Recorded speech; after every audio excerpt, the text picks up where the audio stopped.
Hello, folks, and welcome back to World War II TV. And I'm a bit nervous about today's show because, of course, we are covering it on the 79th anniversary of these events. And me being a Brit, talking about something that is ostensibly Canadian, of course, British involvement as well. I want to make sure I want to get the tone right because it's an important day for a lot of people watching this. So I hope we get everything right. So, well, that's it. It was 79 years ago, the events we're talking about. It'll be a busy show today. My guest, David O'Keefe, is waiting in the wings to join us. I've got a PowerPoint with lots of footage I took a couple of weeks ago with Mag's help up in Dieppe. So not live there, but we have footage that's only about 10 days old, so it's nearly live. But before we go into that, we have a special little bit of video to play at the beginning of the show about, well, you'll see for yourself. And this has come courtesy of Alex Fitzgerald Black, who is joining us later on at the latter part of the show to kind of sum up with David the events of Dieppe, Operation Jubilee, give his thoughts. He works with the Juno Centre. He's an author and historian in his own right. So he'll be joining us to kind of bring things to a close, whatever time that will be. I'm thinking an hour and a half. It might be a bit more than that. We will see how it goes. But so this is a little treat for you. This is a little introduction, a 2-minute video that Alex supplied. So there you go. We'll play it right away. Then I'll join you as soon as it's finished.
So there you go. You now know what it's all about. There is going to be a temporary exhibit at the Juno Centre, so 25 minutes up the road from me in Normandy, starting next year, about Dieppe, connecting the work of Dieppe and, of course, the landings in Normandy that occur 2 years later. So that will be exciting because as we all, those of you who are joining this, perhaps not from Canada, for whom Dieppe is perhaps a little bit less well known, it'll be a chance when you're coming to Normandy to learn about that previous operation that is so important to Canadian history. And I particularly liked the bit in that video there that Alex supplied, that ever-changing reference and the shrouded in mystery and our changing understanding of the battle, because that is essentially why we've brought this particular story. And this is the third part of a trilogy. That's normally how it works with a trilogy of shows about Dieppe. And David O'Keefe, who wrote One Day in August, is joining us again to finish off his presentation about Dieppe. So hi, David. How are you doing?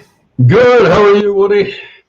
I'm very well. I'm very well. So as I'm sure you'll agree with me, it is an event, Operation Jubilee, that people have come at it from multiple different directions over the previous 79 years.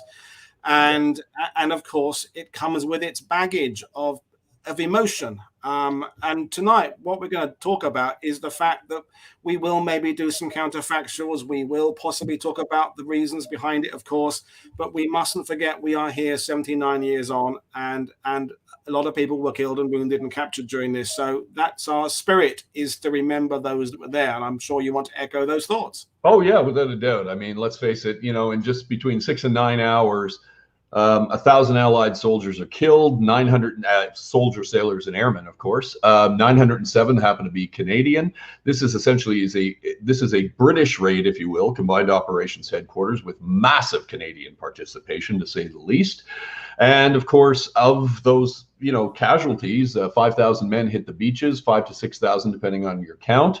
75% of them roughly end up either German hands, wounded, or killed in a butcher and bolt operation. In other words, get in one tide and get out. It goes down in Canadian history, I would argue, kind of like a microcosm of Gallipoli. In other words, for us, this is the way we feel about it for Canadians. But of course, you know, the Brits were involved, the Poles were involved, the Czechs, the Free French, the Americans, the Belgians. They all had contingents of some sort in the air, at sea, or sometimes even on land. So it really is an Allied operation. And of course, for the Americans, this is the first time they're getting their feet wet, no pun intended, getting their feet wet in the European theater on the ground. Absolutely. And of course, it's also a French and German story. And I'm sure, having spoken to Alex as you have, the French and German experience is going to be coming through as well, because we're in that era now where, to get a full understanding of the event, you need to look at all the aspects of it. Because what happened in the town there left a lasting legacy with the civilians who were there, because they had 2 more years of occupation, and the events that followed were sometimes harrowing and difficulties there. So it's about the time next year, the 80th, to reanalyze this and look at it with a fresh lens, I think. Yeah, I think, I mean, the approach that the Juno Beach Center is taking is fantastic. I mean, it's a full spectrum historical look, from my understanding and from what we see right there. Whereas, for instance, my research was based on the intent behind the operation. And then, of course, you have to figure out how it all played out. And that's what we're going to be discussing today. But no, I'm quite excited about it. You know, they're going to do a fantastic job, without a doubt. And of course, as you saw today, they started tweeting out the messages, you know, almost in real time. They did it with Eastern Standard Time, not European time, because that would be the middle of the night and no one would see it. But it started off a positive Twitter storm. You don't usually hear that too often, but it did, and it was fantastic. So congrats to the Juno Beach Center for that. Absolutely. It's a great initiative. And as we always talk about on World War II TV, it's the context of connecting one battle with another campaign, because as we will find, we explored in the previous 2 shows, so much of the Dieppe story connects with the Battle of the Atlantic, supply issues, naval intelligence, as you're going to, and it's not to see it and view it in isolation as just a large commando raid is missing the whole point of exactly what was going on in 1942 and the big picture, and the fact that the Allies were on a knife edge. 42, from sort of the fall of 1941, things were not going very well for the Allies, and we needed a break, and we needed to make some differences and get one over on the Germans, and that's where Dieppe comes into it. But we've got a massive, great PowerPoint presentation for you tonight, because it includes this video footage Mag and I took again before last up in Dieppe. So without further ado, we're going to go. We've got a lot of people watching. We should reference, we've got quite a lot of Canada's historians also watching it. Mike Bechtel, Alexander Black, of course, is here. Al Cameron, who does a lot of great work with Veterans Memories, is watching. Sam Cowan is watching. Forgive me for, I probably missed out a few names. Oh, Brad is, of course, watching as well from On This Day in Canadian Military History. So I'm sure the sidebar will be as informative and active as David and I are talking about. And please try and join in with your questions. But I'm juggling a lot of plates today, so if I can't get to all the questions and put them up on screen, please bear with me. But so let's look at Dieppe. Let's look at the overall plan. So David, let's talk about the basics, because it's a broad front. It's not just one place. And just kind of run through the outline of the plan, if you would. Okay, one of the things about the Dieppe operation is a lot of times we tend to carve it up a little bit, and because it's done on a series of beaches, we tend to forget that all of these were to work in concert. And it starts with the raiding force coming out of the various ports in England. And of course, they weren't just coming out of one port, but several for security purposes. And they left late on the 18th. Just after darkness. And then one of the most amazing successes, I argue, about the Dieppe operation is the fact that a raiding fleet of 250 vessels, all relatively small, nothing bigger than a destroyer, and that was done specifically for security purposes. They didn't want any type of vessel operating out of its normal area of operation because that would draw German interest. But what they needed to do was sneak across literally no man's land, which essentially is the English Channel. Think about it like a trench raid in World War I, where you have to get through a minefield in the middle. And they do this successfully without losing a boat, as far as we know, or a ship, as far as we know, and without alerting the Germans. And then, of course, there's a problem. There is a German convoy coming down the coast, which they knew in planning there would be a chance of this. They prepared for it because they were looking to make a pinch no matter where they could do it, whether in the port or out at sea. They actually attempted to do this out at sea, which was very chancy. And that tells you a lot about what was on their mind and what they were going for if they're going to risk surprise and risk the entire operation out at sea. There is what is called the channel clash. We know it appears that the Locust, which will be the star in this show, if you will, becomes involved. It takes some damage. And we know this because there is a report at the end of one of the German ships that was involved. And it comes from prisoner of war material and pinched material. So somebody got on board that ship. What they found obviously wasn't, significant enough for whatever reason, but they did pinch some material. But what this does is it does not, according to the historiography, and this is one of the big things, myths we have to change, was despite that channel clash, it does not light up the German defenses. Okay, the Germans have been on alert in a general sense along the entire western part of France and northern France and the entire Atlantic Wall for the summer of 1942. They also go to a heightened state of alert when the raiding periods are there. So in other words, you need the right tides, etc. So they know, they can read the tide tables too. They know when it's going to, generally speaking, when something is going to happen. But the channel clash out at sea is not interpreted by the Germans as anything but just like a little scrap, which was normal between channel convoys and British either motor torpedo boats or destroyers. Nobody at that time was able to send a message back, or were the Germans able to figure this out, that this was a raiding force on its way in. And that is confirmed through every single stitch of evidence from the German perspective. In other words, they understood something was going on out there, but they didn't understand that this was a raid. Some of the areas were indeed on alert, like for instance, semi-alert, if you will. And then there was just bad luck when it comes to Blue Beach. It just happened to be the Germans were on exercise and somebody decided they were going to go home or back to their barracks. And then they had a very, let's say overzealous 2IC who decided to push his commander to stay a little longer. And it just happened to be the same time that the flank attack arrived. So once you get across, all right, and you maintain surprise, and this is all predicated on surprise, you then land on the outer flanks, which you can see yellow and orange. That's orange and then yellow up top, with two British Army Commando units who are veteran pinch units from the Lofoten raids. They know what they're doing. And there you go, right there. And on the inner flanks, as we call them, around the headlands, you have the landings on Green and Blue Beach. So these come in, and think of it kind of like the claws of a crab, okay? The way the crab works and then sort of pulls the victim in. All right, this is what they're trying to do, or prevents the victim from getting away.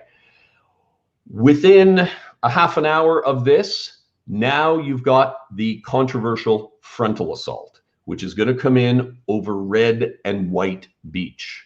That's going to come in, and then once they come in, then you are going to have another assault, which will be carried out by the Royal Marine Commandos. Unlike what we originally thought, the Royal Marine Commandos are not the floating reserve that were only to be used in certain contingency.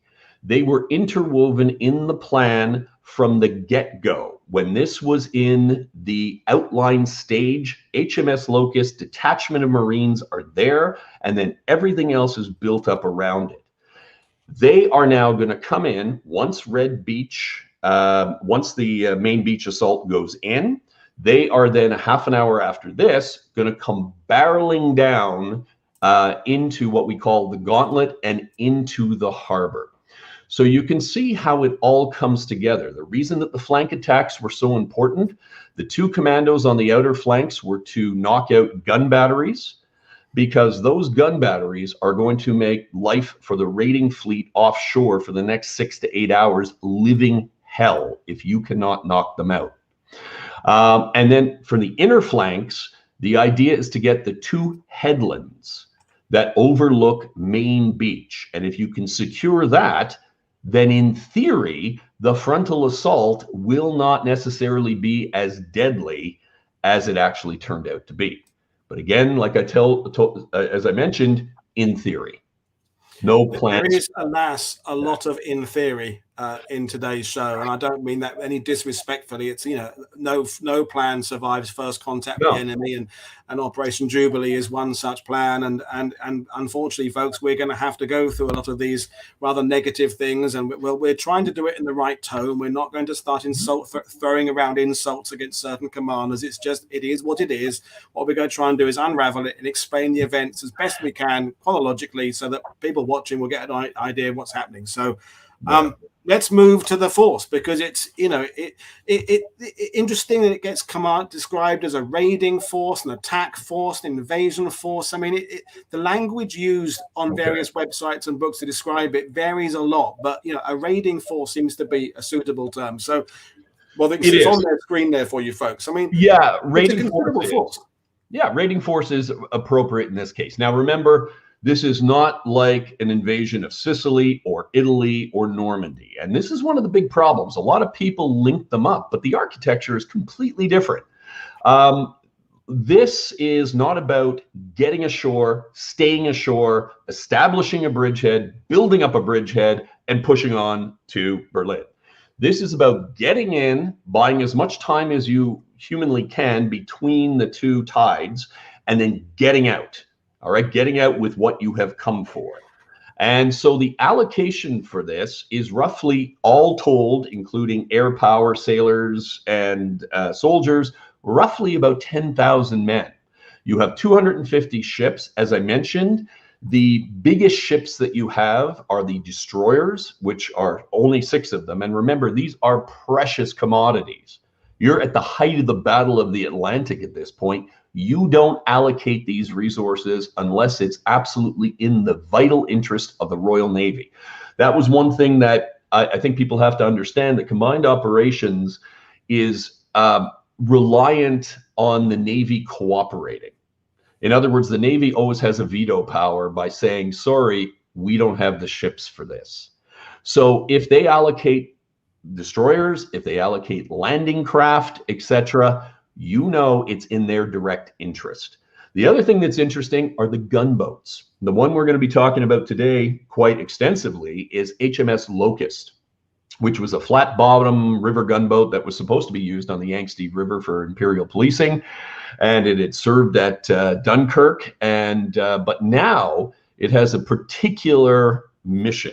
And there's also another one called HMS Arlesford, which is actually part of the same overall, what they call cutting out force, led by Robert Red Ryder, Victoria Cross winner from St. Nazaire fame. I mean, you're talking about serious star power, and we'll get to him later.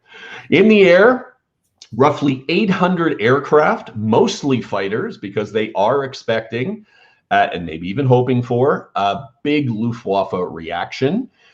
They don't get the kind of Luftwaffe reaction early that they're expecting. The Luftwaffe does come out to fight, but not in the kind of numbers that they were expecting. The air power, and I've talked to Alex Black about this, and I think we both agree, they put up as good of a show as you could possibly give on a day like this for an operation like this. And I think that's fair to say. Also, too, you have, which are really key, two things. Cannon firing Hurricanes that are going to come in and provide ground support. So in other words, they're not talking about overwhelming firepower like you have at D-Day. We're talking about, for lack of a better term, shock and awe.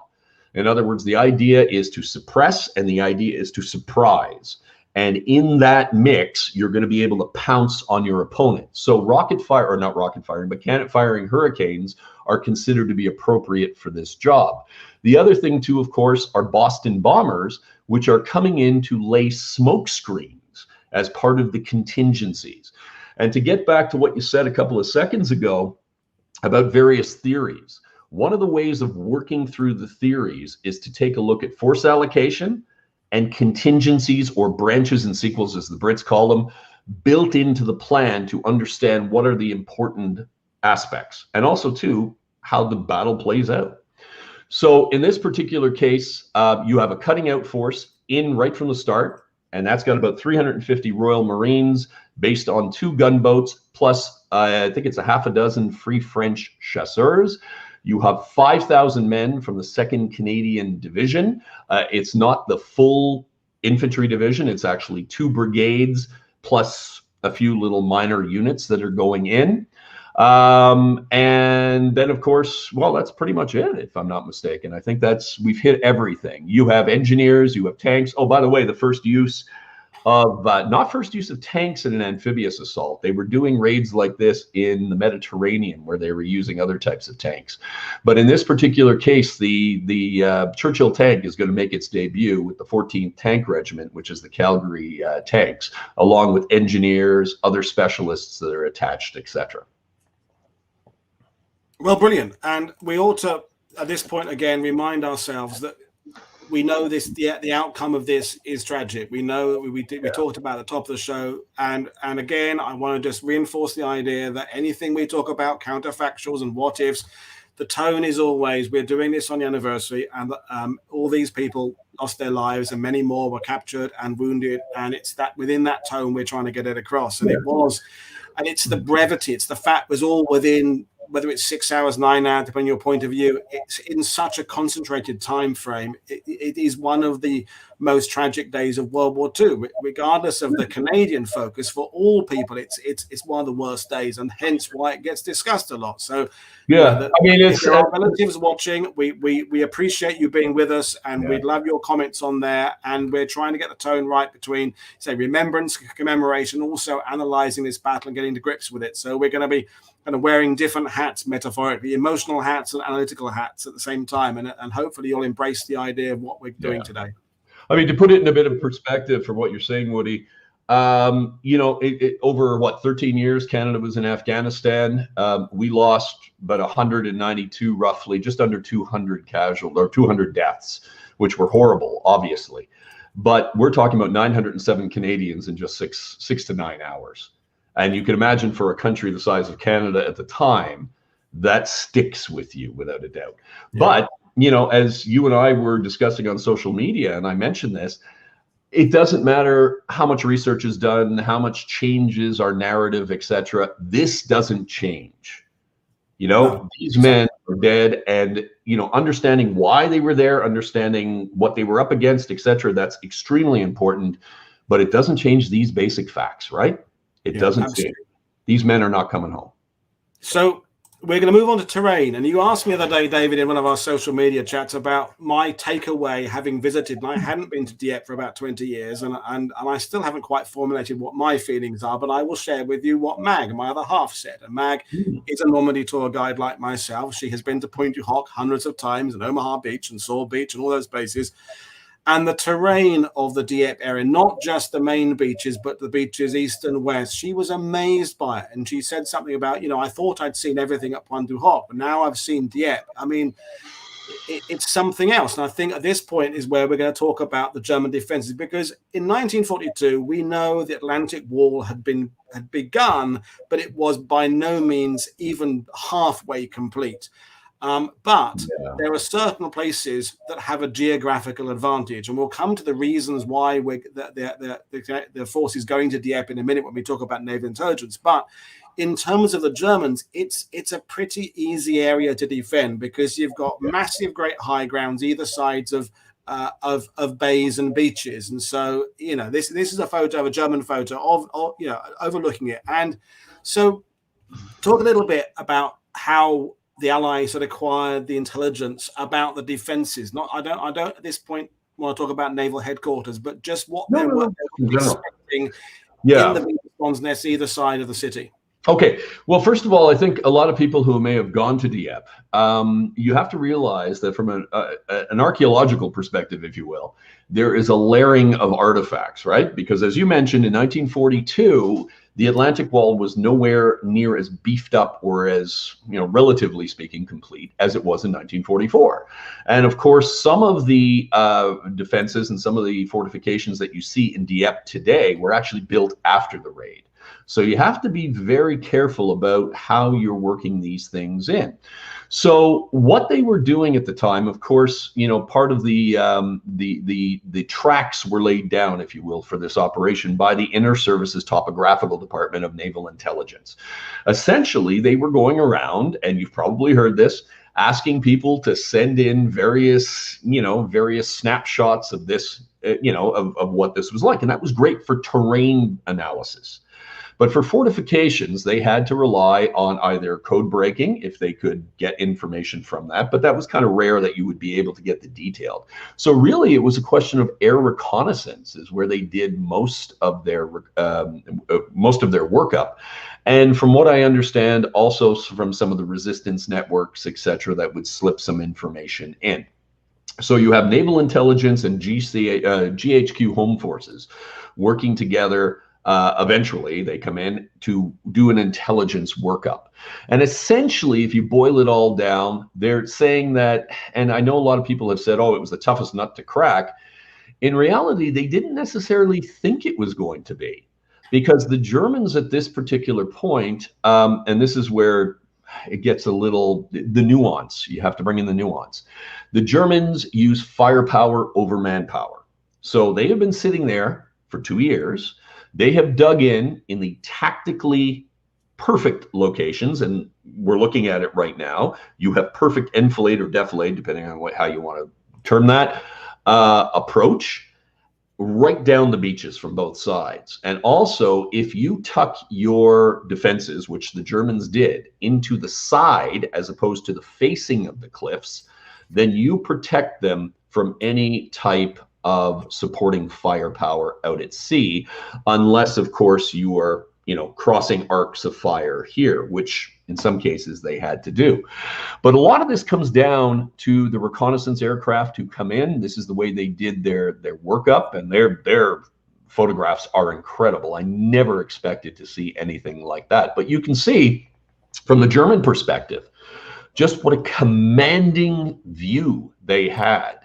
And it wasn't just a question of machine guns and artillery at this point, but also observation or artillery observation officers who then had a perfect, like you see right in front of you, a bunker there that has a perfect view of what is going on off of Main Beach in Dieppe. And they can sit there in relative safety unless they're actually rooted out of those bunkers.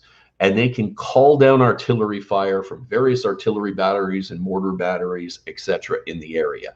And as the day unfolds, that's exactly what happens, because the Canadians, unfortunately, the Royal Regiment at Blue Beach does not reach the area where you and Mag were standing when you took these photos. So essentially, what we're talking about here is not the toughest nut in the world to crack, but a lot stronger than we would think. Part of that is not because we didn't know what was there. Part of it was because when they did their interpretation, they underestimated the quality of the German command and defense and the soldiery that was defending Dieppe.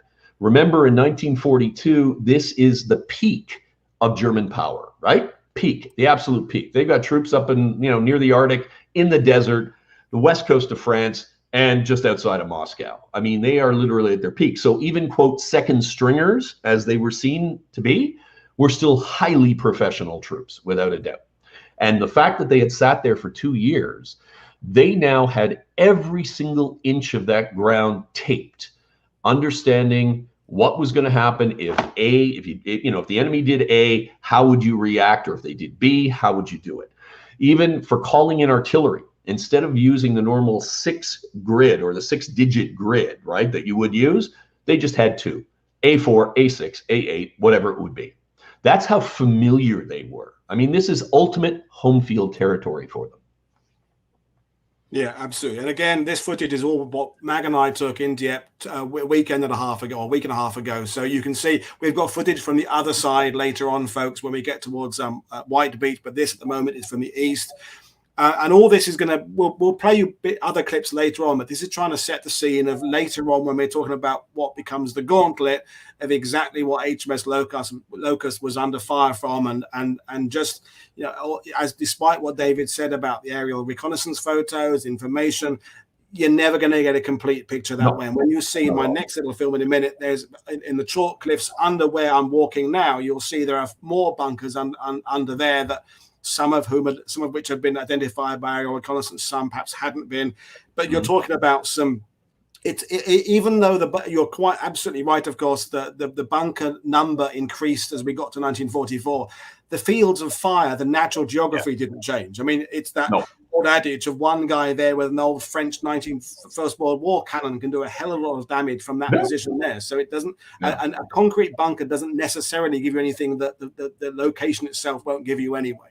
No, terrain is the determining factor in almost every single battle, and certainly here, without a doubt.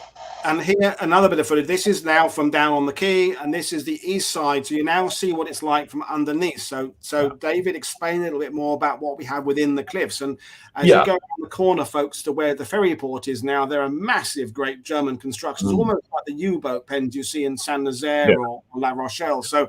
And this, although going the different direction, is what the HMS Locust will be coming in. And we've got a whole video showing the gauntlet later on, folks. So stay with us for that. Yeah. The cliff, what's on the east side, David? Sure. Yeah, the cliff of what you're looking at. This is the east headland. It's called the Pullet Cliff or Le Pollet. And basically the boat that you're on right now is heading out into the channel. So, of course, this is what we would consider to be one side of the gauntlet that the HMS Locust and the Royal Marines have to run. And just above the seawall, or the edge of the channel here, and at the base of the cliffs, and you'll see it a couple of seconds. There you go. You can still see the remnants, and it may be hard now with the foliage, but certainly with the air reconnaissance photos, the entire line at the base of that cliff is pockmarked with caves that were equipped with either machine guns or light anti-tank guns. So in other words, if you are attempting to rush Dieppe Harbor, you are going to be in for a nightmare unless that is either suppressed or knocked out. Or, as the orders were given to the Locust, you come in all guns blazing, and if you happen to be sunk, then the Royal Marines, believe it or not, and these are the orders, are to swim to their targets. These are some of the bunkers there. And when Mag and I did the boat tour, and it was about 45 minutes, and I think they mentioned 1942 and Operation Jubilee about 3 times in that. It was a cultural tour. It was history of the region. It was geology. It was birds. It was everything. But these holes in the cliffs have been there a long time, used by both smugglers and people who were living there and fishermen and things. So the Germans, as they often did, were just adding to what was already in existence there, so that these tunnels were still there. Now they're all boarded up for safety reasons, but you can see there's 2 or 3 of them there. And again, they had, as David said, just a wicked view across the water there. Do you have the aerial van park? There's Mag there waiting where she shouldn't have been. And there's a great photo there, folks. You can see this from David there. You can see the machine, and this is from one of these oblique aerial reconnaissance missions. And by the way, folks, it's a good opportunity to mention we're not really covering the air engagement in any real detail. We've talked about it, and Alex Black and David, what they were saying about it, very well, comparatively speaking, successful operation, and it would be worth a show in its own right, talking about the aviation aspect. So if there are relatives of people who are in the RAF or Royal Canadian Air Force, apologies that we can't cover everything. Neither can we cover in fully the events on the Commando beaches on the flanks because of the length of time we're devoting to the main assault. But there you are, folks. There's that photo. Yeah, these are the photos that were shot in the run up to the raid. So they were very sober about what they were getting into. They were not caught by surprise. And, you know, as a bit of a caveat, think about being that pilot. I mean, you know, reconnaissance pilots, and they're whipping by. You know, really the only defense they have is to full throttle it. So that really is quite something. And it's not the only one. There were other ones that were shot, you know, diving in over the harbor. There were some that were more, if you will, more traditional, that were shot oblique, but they were shot flying by the harbor. But they really did their work up as much as they could. But as you said before, no amount of intelligence is going to be 100% perfect. There's always going to be holes, you know, and there's going to be surprises. And you have to have the contingencies built into the plan to understand that and to adapt. You need to be able to think on your feet. So let's get to the reason of the whole operation. So the Enigma machine. So, I mean, again, we could talk about this for an hour. For though most people watching this will understand the basic concept. But the thing is, we're talking about the mid-war when there's a crucial change in technology for the Germans. So run through that for us. Yeah, okay. Up until 1942, February 1st, 1942, the Germans had been employing what we call a three-rotor Enigma machine. And so basically the odds of trying to break it are, as you see in front of you, 150 million to 1 without captured material. Captured material was so important for the code breakers to get that first initial in. Once they got in, particularly to the three-rotor, it wasn't too bad because you then had the bombs, the BOMBEs, based on the Polish design, developed, of course, by the British, and then you could feed them to break all Enigma machine messages essentially in real time with a very short delay. Well, the British knew in January 41 that the three-rotor was not their only opponent or possible opponent. They knew that a four-rotor did exist. It had been distributed a few here and there. They knew it existed, but they were, I would argue, kind of sticking their heads in the sand for a while, hoping it just wouldn't show up.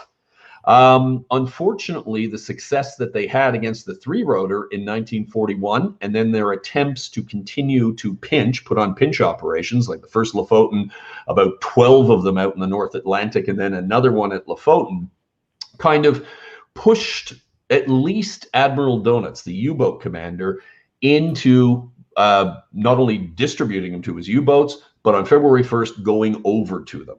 But in the interim, British intelligence had also found out that it wasn't just the U-boats, that even though the surface vessels in Norway and the English Channel, okay, had been outfitted with the four-rotor, there was a setting that you could still use a four-rotor like a three-rotor until it was time to say, okay, everybody change. It's kind of like, you know, for instance, like bringing in a new iPhone, right? An iPhone 7 now can't do anything like an iPhone 10 or whatever the heck we're up to now. So the idea was wait till everybody's on the same technology and boom, change it. So the idea is that you need to capture anything and everything you can.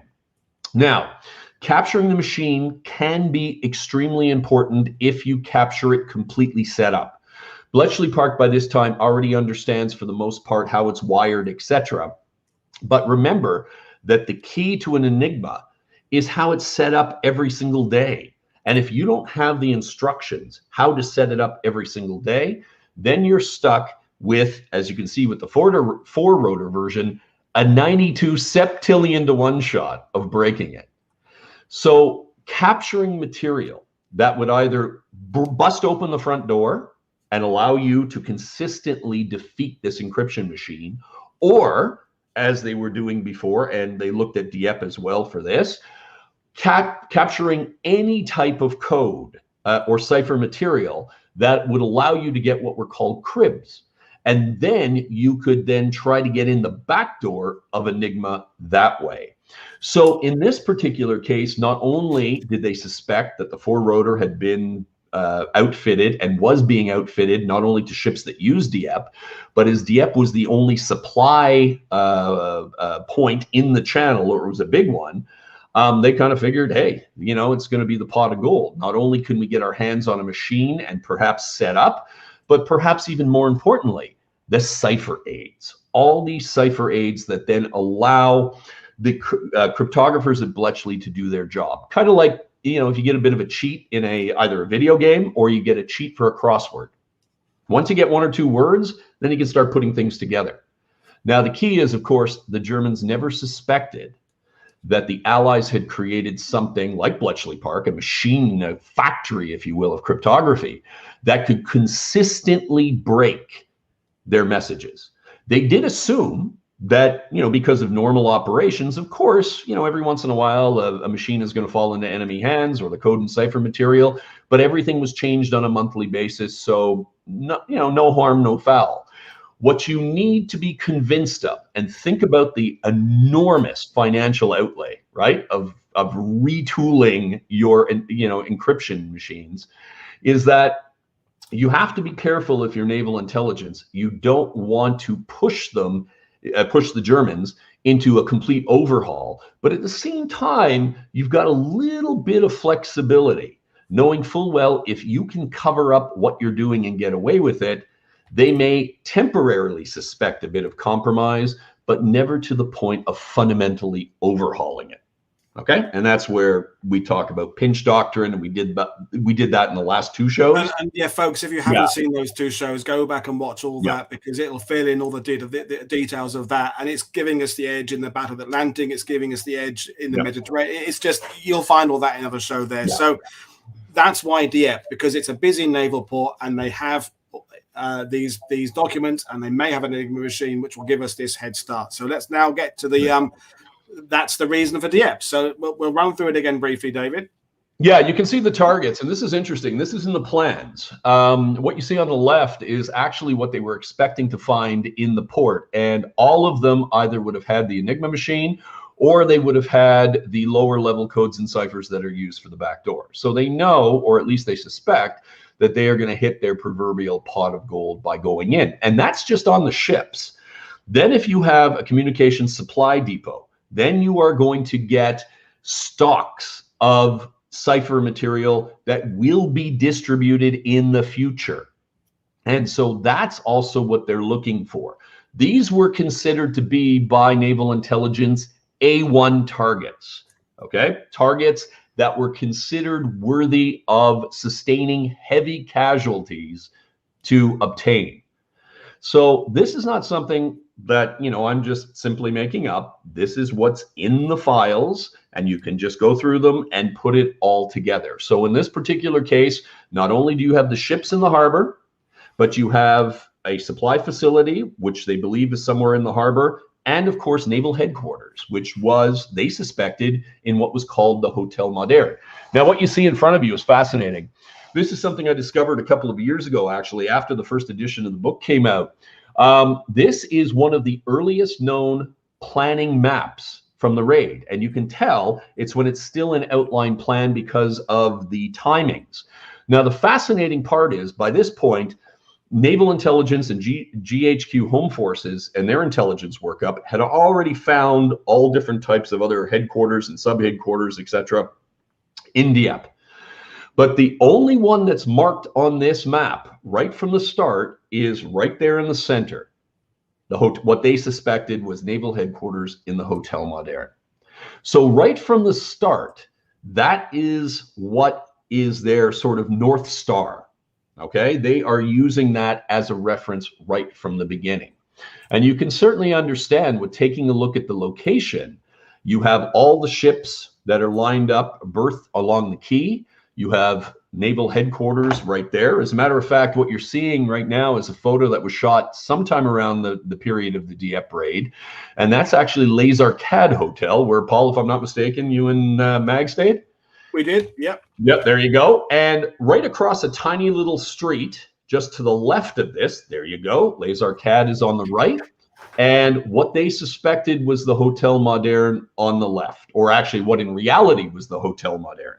British Naval Intelligence did not know which of these two buildings was actually the naval headquarters. Both of them were considered to be contingencies. They had decided that the one on the right, Les Arcades, they thought was going to be the Moderne. It wasn't, but they knew if you couldn't find what you were looking for there, simply cross the street and you would find what you're going for there. So That was the extent, if you will, of their targeting. Now, I should say that in all my research, I have never been able to establish specifically what the building on the left housed. On the right, Les Arcades was still a working hotel and restaurant. That is confirmed from that time.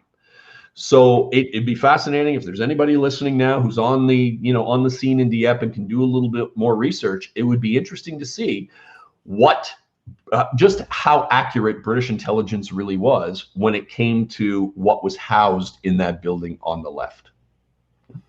But this brings us to now your little animation now. And this is where reminding people at the moment is the intention. As you'll find out later on, it derails slightly, but I'll play this. So this is based on David's original PowerPoint presentation. David will narrate. It's about a minute long. Okay. So there's the harbour there. There's the quay.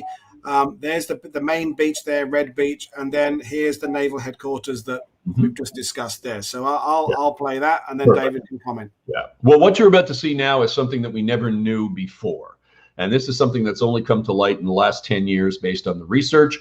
Once you understand what's so important about the harbor, the ships, naval headquarters, then it all starts to come together. So when the frontal assault goes in, the tanks, the engineers, and the Essex Scottish cross the promenade, go into the city. The engineers blow some roadblocks to allow the tanks to get into the harbor. The tanks are given orders to take on the trawlers because they are the mobile firepower that will be able to knock out or suppress the crews. The Essex Scottish swing on to them. And then, of course, Paul, can you pause it there? Because we're getting way ahead. Yep. I kind of feel like those old hockey analysts. I'll go back a bit. Yep. Yeah, hold it right there. I feel like Howie Meeker from the 70s.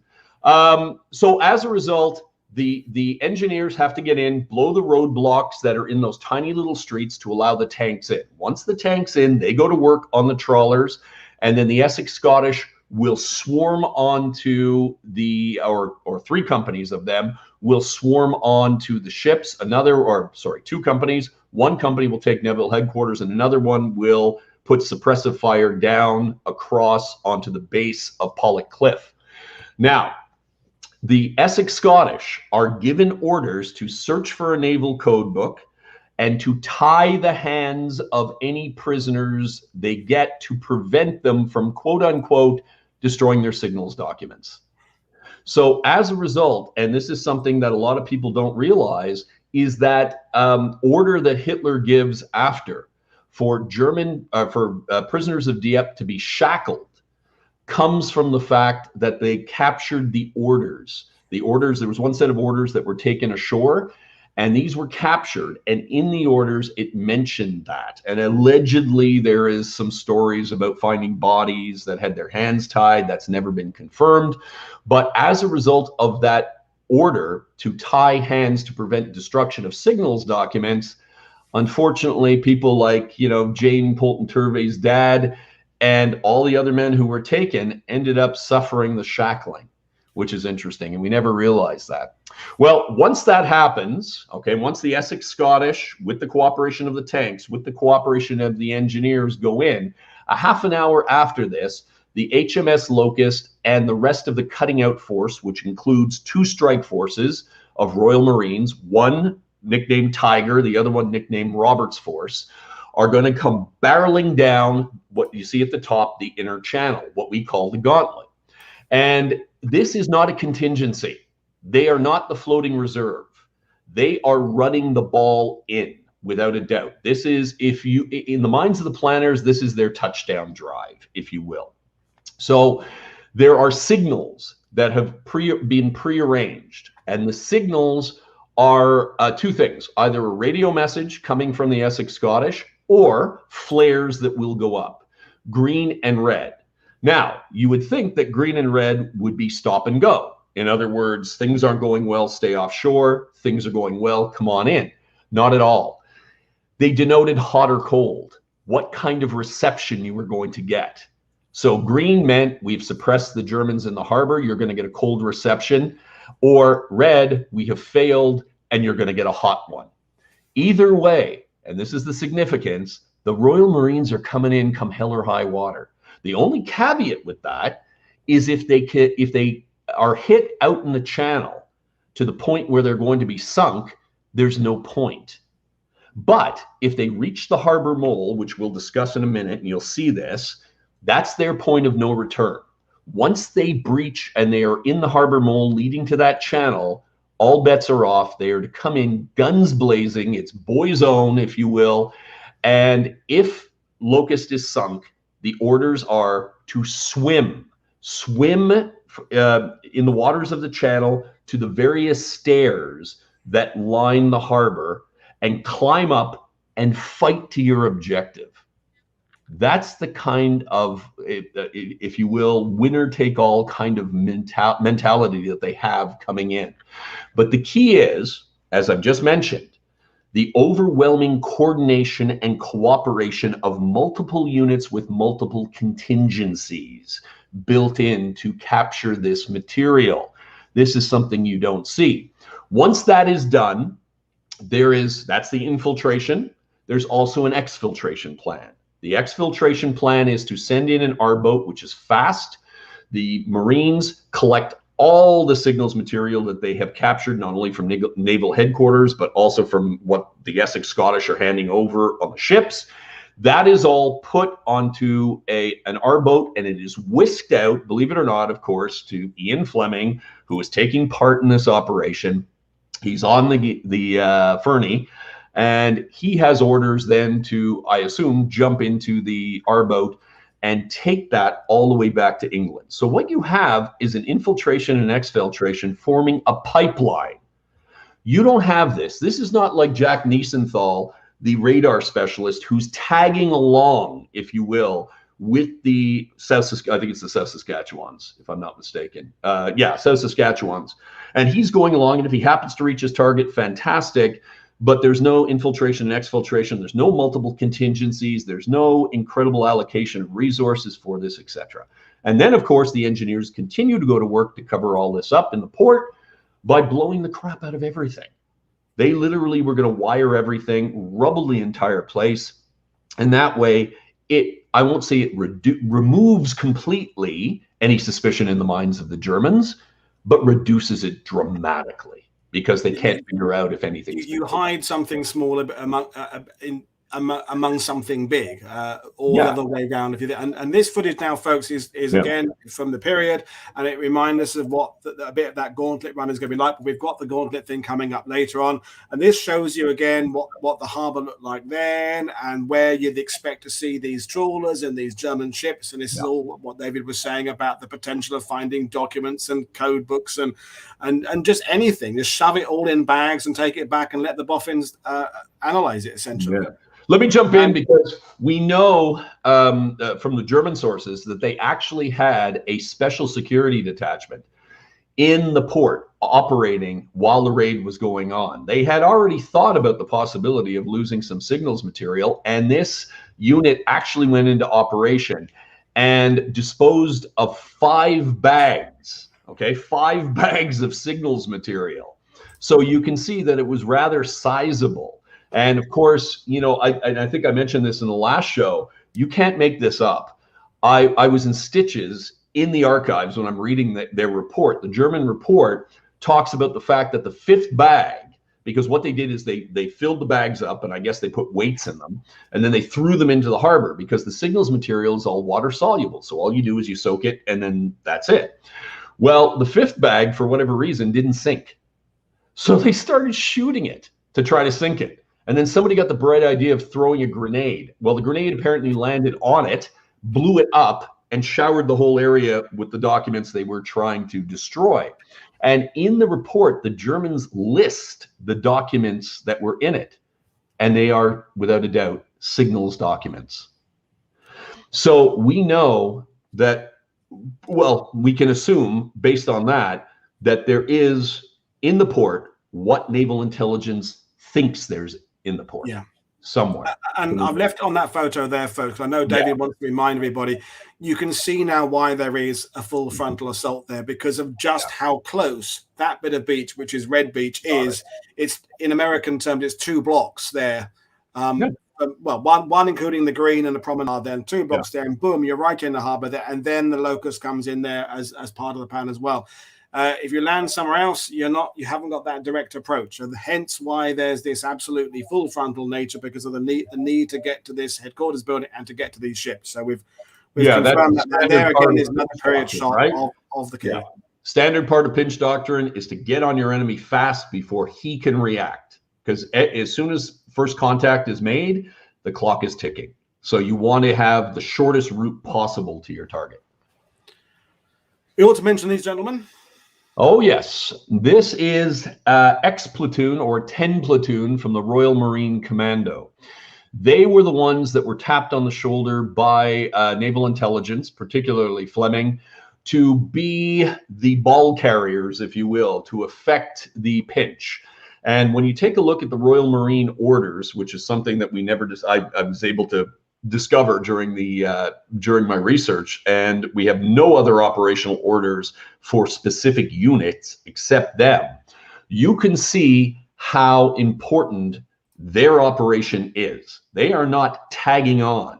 They are integral. And everything in the operational orders, and I've been tweeting them out all week, so you can take a look at them, is all about getting these boys to their targets, supporting them. There's contingencies built in. If they're wiped out, then Robert's force coming in after picks up the slack and does what they're supposed to do.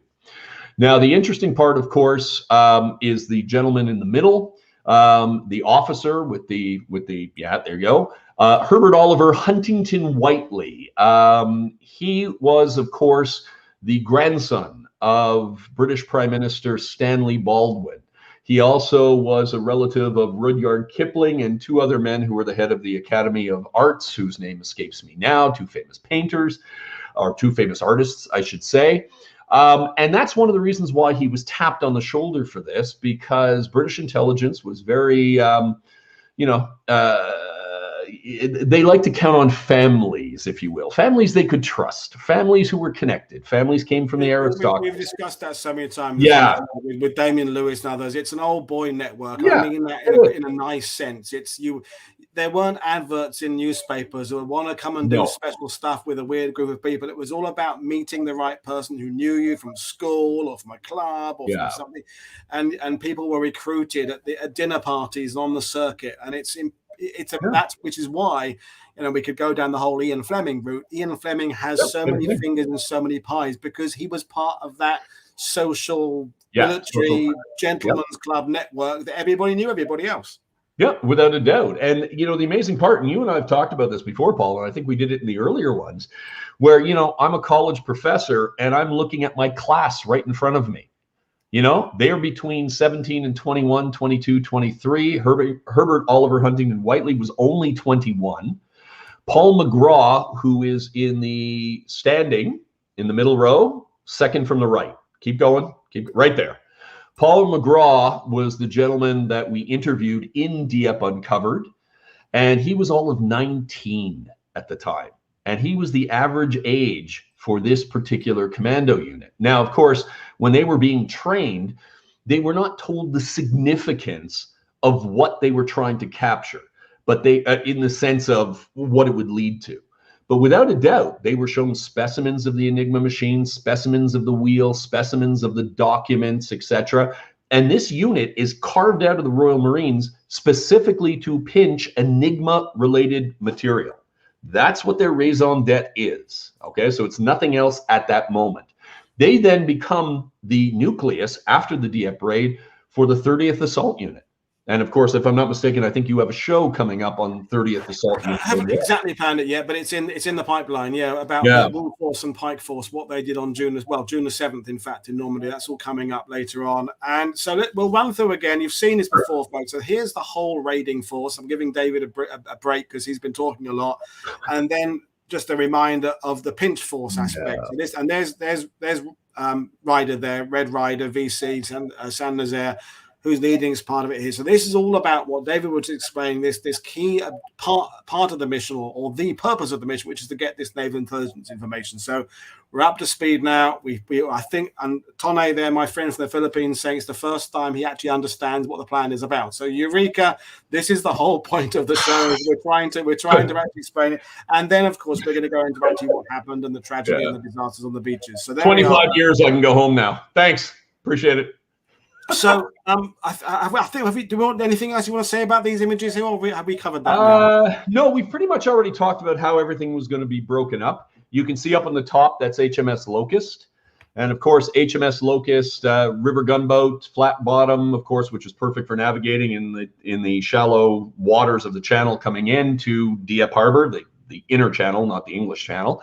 It packed a bit of a wallop. It had, I think it was a 4-inch gun on the bow, 2 3-inches, a Chicago piano, anti-aircraft in the back. And then the Royal Marines, for extra firepower, retrofitted and welded their mortars to the top deck.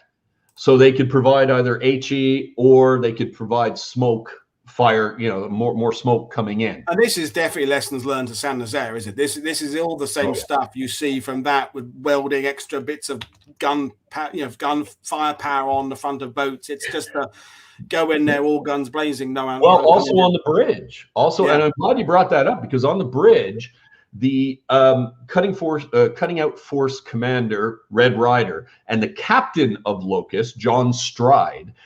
Stride was the one who actually brought in I think it was 6 or 7 railway ties and had them fitted on the bridge. And apparently when they were getting hit trying to come in, this actually saved their lives. So they knew what they were going to be up against. And of course, as soon as Ryder got on the ship, you can imagine what the crew thought. Because the last time he was associated with any raid, a ship blew up in the harbor intentionally. So a lot of these guys were a little uptight when he first got on the ship, and they were wondering, and they all sort of had their eyes open for extra explosives that were going to be loaded into What's all that stuff in the hold, sir? Nothing you have to worry about. But yeah, exactly. Don't worry about that. Yeah. I mean, we're moving along. We're an hour in. I'm loving every minute of it. So we're now, as I said, folks, we can't cover the commandos on the absolute flanks, and there isn't time. But Blue Beach, which we now remember is the one just is essential. So this is now David's going to explain what happened there. And here is a photo or a drawing David supplied while the intelligence, again, this is based on the postcards, the aerial reconnaissance of and this is to give the naval forces an idea of the terrain they're going to see on their way in. Hopefully there's going to be no smoke. Hopefully there's not going to be any fog. And there on the photo at the above is the German defenses around the little village sea fishing port, what you want to call it, of Puy. And this is the footage we're going to play you now, folks, is a combination of my footage again from a week and a half ago and some of the aerial footage that David acquired for his big documentary 9 years ago, whatever that was. Oh my God, almost 9 years ago. And this is from Northern Sky Entertainment. This is my production partner, Wayne Abbott. This is his shooting, man. He's one of the best cinematographers around, and you'll see why in a few minutes. So this is what we're doing. We're talking, but now the meat of this is that we've got these amazing images, so partly David's and partly mine. So this is the little village of Puy, and for anyone who hasn't been there yet, get up there, go to Dieppe, go to the villages north and south, and just enjoy the countryside. I understand for Canadians going there, it's big pilgrimage, lots of emotion, lots of tears. But when you're there, try and enjoy. You want to freeze it right there? Yeah, we'll freeze it there. Yeah, actually, just a little bit back. There you go. Earlier this morning, we were on with Sam Cowan, and Jane Poulton Turvey was on. She was talking about her father's experiences right here. And you can see how difficult the job was. Because the idea with the Royal Regiment of Canada being one of the flank attacks was to land on this beach, and in the middle, there was a staircase, which is kind of hard to see at the moment because of the shadow. But there was one staircase, and essentially that's the only way off the beach. And the idea was to get the 500 and something men of the Royal Regiment up on the beach, up that staircase, and then to the right along the cliffs. And it's about a 2.5 kilometer stretch between there and where you showed us you were filming from earlier, which is Pollock Cliff, the East Headland. The idea was that the Royal Regiment was supposed to take out all German forces on Pollock Cliff on the top. Okay, so they were going to be used to suppress all German units on the top and allow then a more unfettered access to the Locust coming in. What you're seeing now is unfortunately, when they arrived, they didn't arrive on time. They were about 15 minutes late, and that was crucial. And that's a perfect image. If you want to know right there what it was like from the German perspective, you have it. And you can imagine how horrific that must have been for Jane's, Jane's father, other men like Ron Beale, who I interviewed, and the rest of the Royal Regiment, trying to run from landing craft that are dropping you off just to where the water is on the right. And then you are trying to run to the left, up the stairs, up to the top of that cliff, and then all the way along to Dieppe Harbor. Well, the Germans have, from what we can see, 3 bunkers. 2 of them are, relatively large types, and one is a Tobruk. But they are all equipped with machine guns that are able to fire in perfect defilade or enfilade down the stretch of the beach.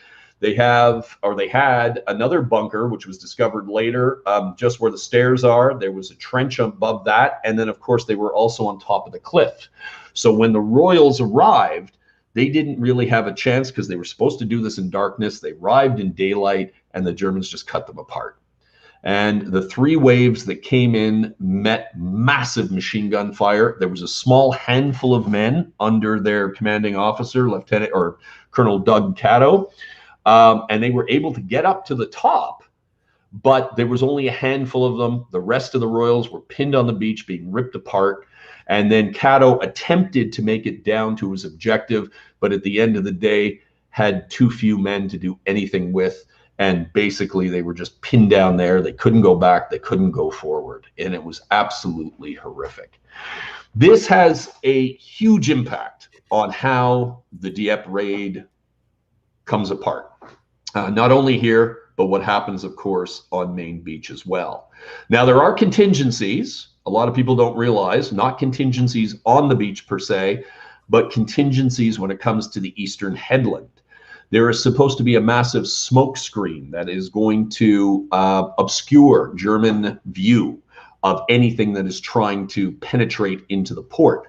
There's also cannon firing hurricanes who are going to come down and for a short time end up laying down suppressive fire. And then, of course, you have the guns of the destroyers and Locust and Arlesford, who in theory can put down suppressive fire as they're going in. So there are contingencies for this. This is not just simply putting all your eggs in one basket when it comes to the Royal Regiment, but in the end of the day, all the contingencies fail. And sadly, that is going to be a main theme as we go through this. But you can see there on the right, that is the small staircase, which was strewn with barbed wire, yet somehow Caddo and about half a platoon's worth of men were able to get up on top, and you can see the horrific toll below. And, talking to Ron Beale, unfortunately, I didn't get a chance to meet Jane's dad. He had passed away before I started my research, or at least got to that point in my research. But talking to Ron Beale, who had arrived, I think it was in the 3rd wave, and he was talking about how Blue Beach was crimson by the time he arrived, and you can see there. And that's what he saw when he hit the beach. His friends that he had met for 2 years, trained with, dined with, talked with, laughed with, drank with, there they are. And then, of course, he tucked in, like so many of them, under the cliff that you see at the top, and then just waited, hoping for the best, and the best never came. And then they spent the next, 2.5 to 3 years in a prisoner of war camp. Well, yeah, and that's the cliff.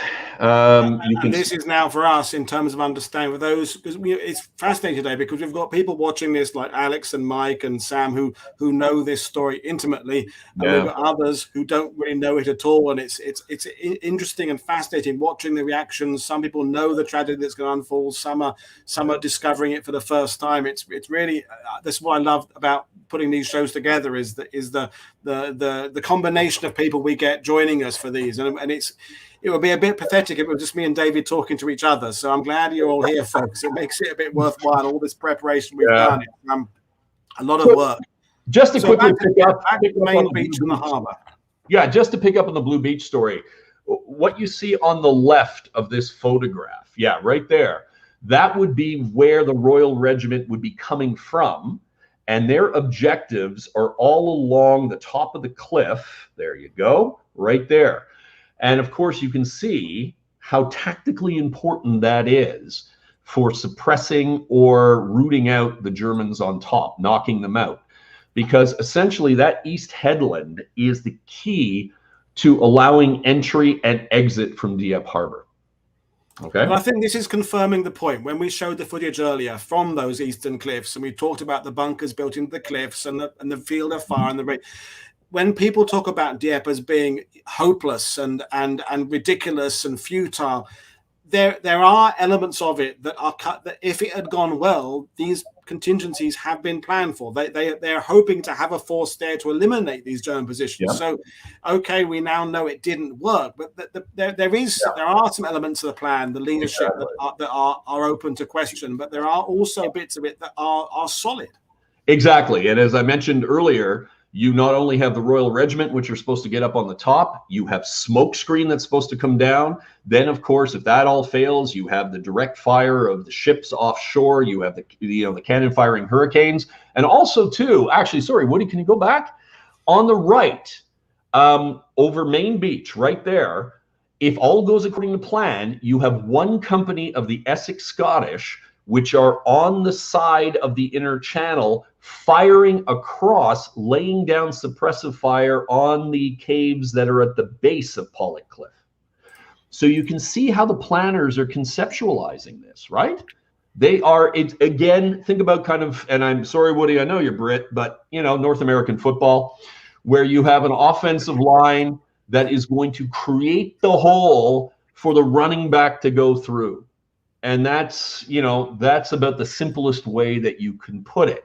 And they're going to use all 4 downs if necessary, if you're talking about American football, or 3 if you're talking about Canadian, to be able to push it across the goal line. That's their mentality right here. And Sheldrake has just summed it up. It's yes. a carefully balanced house of cards, but if one aspect fails, everyone dies. It's harsh but fair. It's a lot of moving parts, and this is and you can, although we now understand that this is, there are lessons learned from this that were taken forward to Overlord 2 years later. It was never meant to be just a training exercise or in order to learn for Overlord, but there is I think a simplicity in some ways about the actual assault on D-Day that this didn't have. I know that the naval area behind it is very complicated, but the actual invasion plans seem to have a little bit less dependent on other things. Yes, and I think, you know, Sheldrake, of course, well, I'm not sure if I should out him or not, but Dave Patterson, who has, you know, a bit of a background in the military, to say the least, general. He did all right for himself, didn't he? Yeah. I think he makes an excellent point here. There are too many moving parts in this plan. There's too many possibilities. They attempt to, instead of, as you were saying, streamline and simplify, they tend to continue to add contingency on contingency on contingency. And this is not an endorsement of their planning. This is a historian talking about what has been discovered, the reality of what they were thinking about, the perception that they were working under. So it's not an endorsement saying that this is what you're supposed to do, okay? But this is what they actually did, and this is what they were planning. Yeah.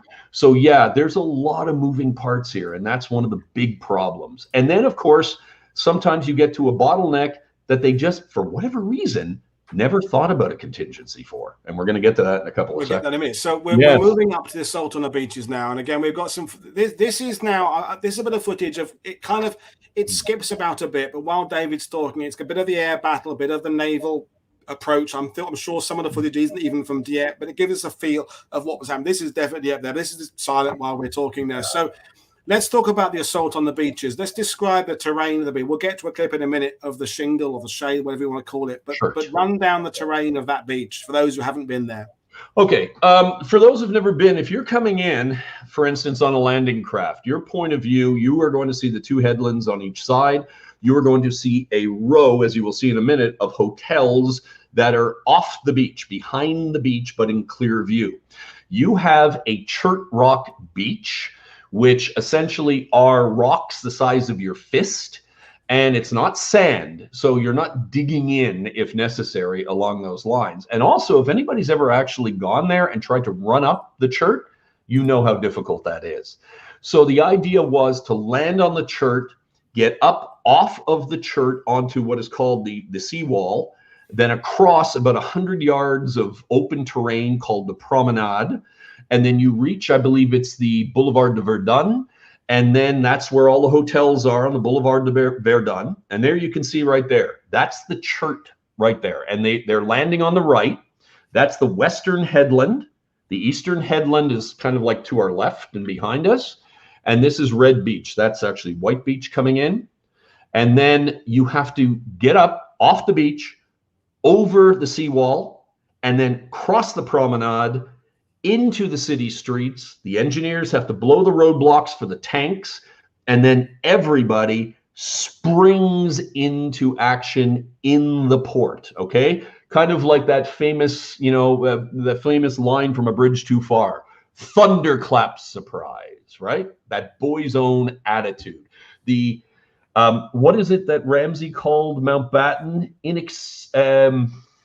What was it? Enthusiastic amateurs. Yeah, that's it. Yeah. And it's brilliant because that's exactly what they were. What they were after may have been altruistic, but as I've always said, there has to be a better method for doing this. And moving forward, whether it be the staff colleges around the world or wherever, this is how you have to look at Dieppe for genuine lessons learned, because essentially what we're talking about is the first real special operations. You have an infiltration, exfiltration plant, you have cover, it's incredible. So you really have to, take a look at it. The other thing there that actually Ted Barris, I noticed, is there. He just brought this up. The Chert Rock was considered in this. This was not something that they were ignorant of. They knew what it was like. They had trained with the tanks in England on similar conditions, and they figured that they were going to lose about 10% of the tanks, and that was considered to be acceptable losses. Now, we never knew about this until about 25 years ago when Hugh Henry was doing his research, and Hugh has made a fantastic contribution, to say the least, because one of the big myths of Dieppe was that Dieppe fails because the tanks do not get off the beach. Well, that's not true. The vast majority of them get off the beach, they get off the chert, but because the engineers are gunned down trying to make it across the beach, the promenade, and into the city, they cannot go anywhere because the roadblocks are still up. So the tanks end up roaming around on the promenade, exchanging fire with the Germans until either they're incapacitated or they run out of fuel, run out of ammunition. And then a lot of them, when the withdrawal order comes in, scurry back to the beach, and then they turn themselves. So they end up shielding the infantry, which are hiding behind them, waiting for evacuation, which in some cases comes, in some cases doesn't. But at the end of the battle, the Germans then come out with their cameras and take pictures. And sometimes, and I said this on Twitter, sometimes a picture is not worth 1,000 words or requires more than 1,000 words, because those pictures have always painted a false impression that the tanks never got off the beach. What you're seeing is pictures of them at their destination, not of their entire journey. And so that has reinforced this myth that the tanks did not get off. And you could certainly argue that had the tanks had the proper, not say the proper support, let's say the engineers had the proper support, okay? Then, and had they been able to blow open the roadblocks, who knows what would have happened? I mean, that's how close this was, if you will, that razor's edge to victory or defeat. But this is, if you're talking about a symbol of Dieppe, this is what you're seeing right now. The Chert Rock. Yeah, absolutely. And I don't think I know anybody who's ever been to Dieppe who does not come home with some. And please there's plenty there. I mean, it's not, I think a few Canadians taking an odd pocketful back is not going to change it. I mean, there must be. There was tons of it there. I mean, the height difference, folks, from the water's edge to up the promenade is, it's several meters. And as I was walking along, one of the reasons the footage is silent is I've taken the sound out so David and I can talk, but also it's to get rid of my going because I, 52 years old, I've been up, had the cavalry the night before. I was on the beach there, and this was hard going walking along there, just filming. It is. When we were given permission very kindly by the city of Dieppe to film there 10 years ago, we actually were the first crew to have permission to actually film reenactments right there. And we did. And I tell you, our poor reenactors paid for it because, and I think Mike Petzold mentioned it. Try running up there in battle dress. I was amazed when you go down to the water's edge, you completely lose sight of the buildings. You can't see the road. It's like a cliff of just rock in front of you. And I had to put my hand down to steady myself. And I hadn't been in a landing craft throwing my guts up. I wasn't wearing wet battle dress with 37 pattern webbing full of gear on my back. I would have been a bit younger if I'd been there on the day in 1942. But I mean, you can absolutely feel it when you're there now. Yeah, and you weren't under fire. Under fire. But also too, one thing that may be difficult for the viewers to understand is filming flattens things out, and you don't realize just how steep this is. And also too, remember that beaches are living things. They're not static. They change on a day-to-day basis depending on the tides, right?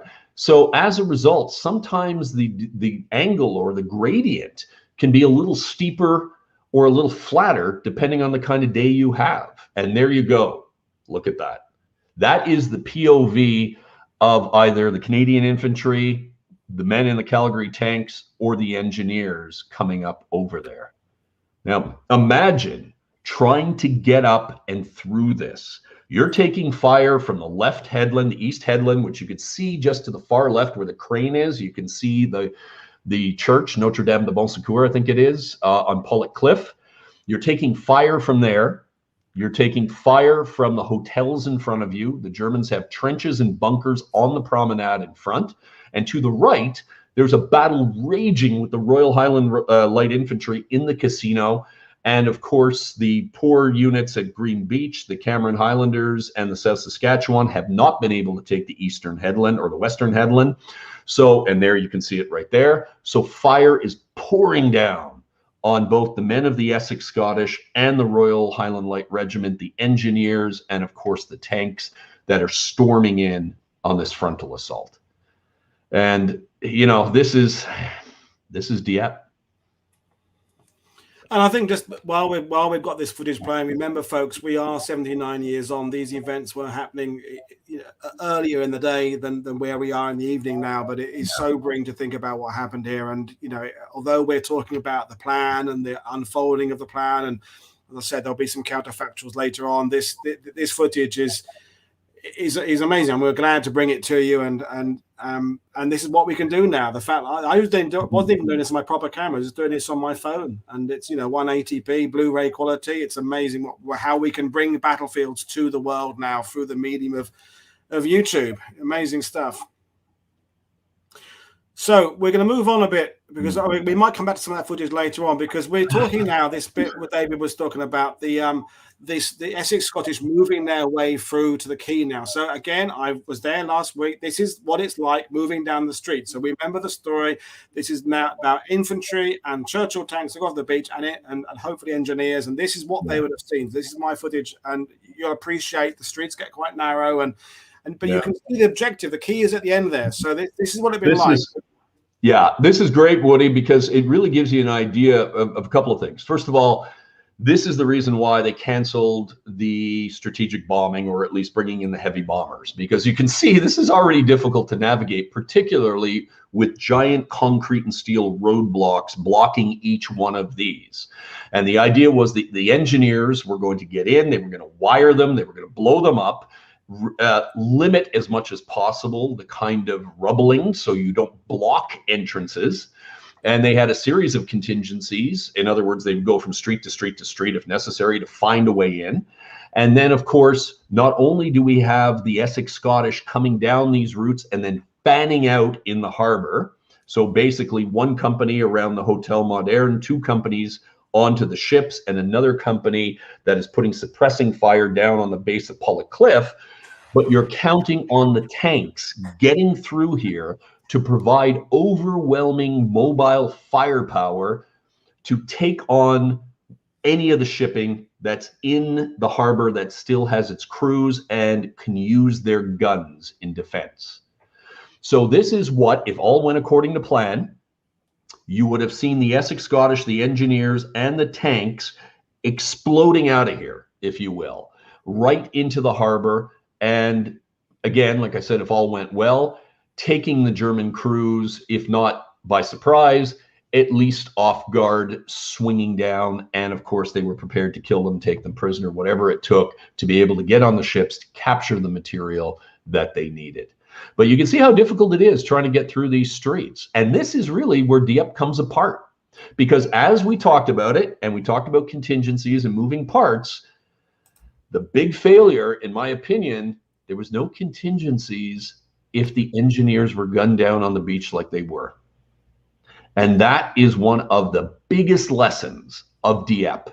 Something that, and counterfactually, if you want to go into it, imagine if you had the funnies that came to play, during D-Day, where you had a petard, able to come in and put, what is it, a 290 millimeter high explosive shell into those roadblocks and knock them down, or at least weaken them to blow them apart.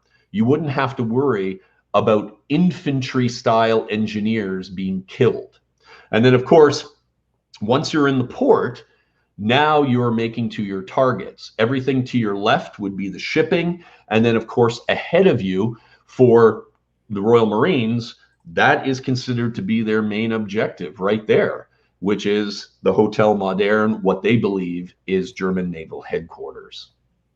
And so that's where you're heading right now. The Arcade, Les Arcades is on the right, and what they believed, or what was the Hotel Moderne, is on the left, and that's what they suspected was German naval headquarters. So that would be, the idea would be the Essex Scottish, the tanks, the engineers all come in, pacify the area. If all goes according to plan. If things don't go according to plan, it doesn't really matter. Locust is coming in. The cutting out force is coming in. Not a floating reserve, part of the plan. Okay. And there, folks, is one of the photos of these roadblocks that are just, it meant that the people of Dieppe could still go about their business, German soldiers and go back and forth, fishermen, people that trade. But if a tank came down that road, it's gonna not get back through that. And that's what we're talking about. Yeah. And what's interesting is that the Germans were prepared for tanks, which is fascinating. Yeah. And here are the couple of photos. Now these are the ones that David. There's a lot of these. There's all the German military archive footage, and we can go to Brad's channel on this day in Canadian military history for all the footage there. I haven't used all of it in my show because we've got the live or the modern footage, but some of these tanks have now been off the beach and have now returned to the beach, and that's the part of the story that often gets a little bit confused for people. But now we are coming to the gauntlet. So I think we've prepared people for this enough. So this is what they're supposed to be doing. So here's a combination of the aerial photos. You can see that where this is a combination of photos put together, stitched together by the planners to work out what they're going to do. So here's where the Locust comes down here, up there, boom, and then joins. Here's where, as we've been talking about, Essex Scottish, the engineers and the tanks are moving off the beach here, and everything happens in the key here. So this is back to the same photo of the harbour. Remind us about the defences that the harbour has. Yeah, the harbour mole, they have pillboxes. As a matter of fact, you can see what it says is a tank. It's actually a turret, if I'm not mistaken, of a captured French tank. Probably a Renault, if I'm guessing by the size of it. It's kind of hard to see. You have machine guns, you have anti-tank guns, probably about 47 millimeter anti-tank guns that are in those caves. And then, of course, you probably have some French artillery that's also been put in there, captured French artillery. That's the Locust. You can see, I mentioned it briefly. I think it's got a 4-inch gun on the bow. It's got 2 3-inch up on the top. It's got anti-aircraft in the back, and the Royal Marines have retrofitted 4 of their 3-inch mortars to the top deck. So basically, it's coming in like a pissed-off porcupine. They're ready to fight their way in if necessary. Now, hold on right there, because as part of the plan, once they reach, thank you, Woody, once they reach the harbor mole, it was the point of no return. So where you are right now is the point of no return. Unfortunately, because of the smoke screen failed, because the aircraft didn't have the kind of desired effect, and because the Royal Regiment were slaughtered on Blue Beach, Locust didn't reach this point. Okay, it started taking fire out in the channel. But if it had reached this, then this was considered to be the point of no return. And from this point on, all the way down into the port, they were going to go in, all guns blazing if necessary. And if they were sunk, the idea was that the Royal Marines would then jump off and swim. And I think you can see them on the right. There are a series of ladders, right? And this is, of course, you would use the ladders depending on the tide. And they were supposed to swim to the ladders, up on top, and then fight to their objective. And I think, folks, as far as my research tells me, we're the first person to put this gauntlet run together with bits of footage from David's aerial footage, my boat trip a week and a half ago, and the footage I've taken from either side of it. So this is essentially the complete journey that would have been there you go. Imagining it. So yeah, it's I'm really pleased to be able to bring this to you. So it's I could have spent a lot longer editing this and making it really, really slick, but you know I'm a bit busy, folks. So this is the best I can do. But hopefully you're going to appreciate it. It's great because it's a combination of what you shot like here on the surface, and then what we saw from Wayne Abbott's shooting on Dieppe Uncovered. But take a look at that. That would have been essentially the POV from the Royal Marines. Now, Royal Marines are on the deck.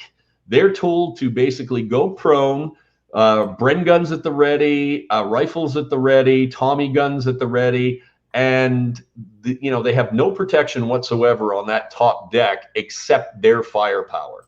Now, if all had gone according to plan, the left side, the cliff, would have been suppressed. All right, the Royal Regiment would have been on top, and the Essex Scottish on the right would have been able to lay down suppressing fire on all the caves at the base of Pollock Cliff. But of course, neither one materialized. So had the Locust actually reached this point, it was going to be a nightmare ride, without a doubt. But you can see what they were attempting to do, because now as you work down the tight inner channel, you now can see on the right how the outer harbor, as it's called, now kind of curves, comes around behind, and you can imagine if this was chock full or at least had some of the ships available, you knew you were in business, and you knew you were. And I think this is where we can make a brief comparison to Saint-Nazaire, because which was a daring raid, Operation Chariot, but the run in here in Dieppe is that much longer, going past more points of danger. I would argue closer, not so much more points, but closer to the Saint-Nazaire run is a much wider estuary. Sure, there's gun batteries there passing, but there's a bit of distance that helps. And there was the Allied bombing there as well. So it's for me, it's just putting this footage together made me realize just how, I'm going to use the word ambitious, this plan was. Well, how desperate. Desperate. Because I mean, now imagine you're the German gunner now. Imagine you're seeing this ship there, coming down. I know. And it's amazing that I'm glad you brought up Saint-Nazaire, because when you think about Saint-Nazaire, it was about running in, blowing up a dock, dropping off commandos, and with the essential purpose, at least what we've been told, to knock a dry dock out, just in case somehow the Tirpitz comes out of Norway and is hit and survives that, and then needs to be repaired. We are willing to sacrifice hundreds of men with their, the exfiltration for them was run to Spain. So you can tell the kind of boy's own desperate kind of operations. Now, you can understand that the raid at Saint-Nazaire is nowhere near as strategically important, is capturing material that is going to allow you insight into German naval communications. It's just, they're bicycles and fish. It's not even apples and oranges. What you are hoping to get your hands on really does mean potentially a massive change in the war at sea, which of course is the center of gravity for the entire Western war effort. And, you know, I'm not overplaying that or overstating it. That's exactly what was at stake here. And that's I guess, the toughest part of my entire research was coming to terms with the fact that this is what it really meant. And, you know, a lot of times we tend to want to downplay things, and we try to downplay things, but you can't. You just can't. You know, when you take a look at the contingencies, you take a look at what they were, the force allocations, you take a look at how they were going to do it. And later on, we're going to talk about how they, you know, very quickly, how they actually did it or tried to. You can understand what they were after and what they were trying to do. And, you know, as you said it, Woody, what they were up against. Yeah.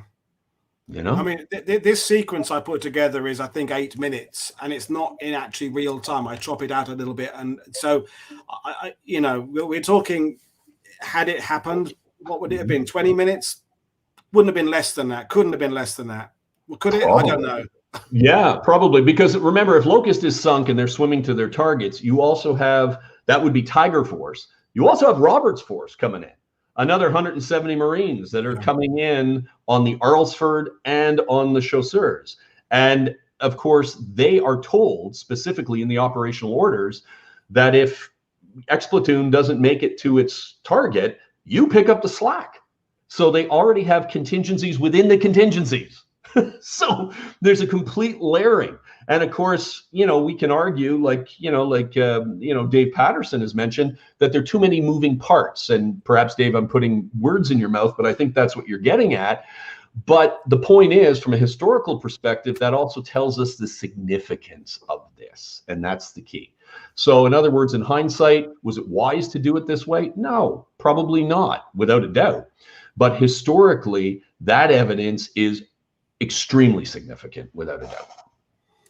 Yeah, and although we don't want to go down the what if route, had everything worked, had they got Enigma machines and documentation, and because we now know that there's the HMS Bulldog incident later in the year, and we end up randomly getting an Enigma machine that helps things, but that wasn't planned, was it? That was just a bonus. This could, had it had worked, brought the Allies a huge advantage in the. And I don't know how anybody could ever fault, whether it be Mountbatten, the British, or whoever, the Allies, for attempting to pull off something.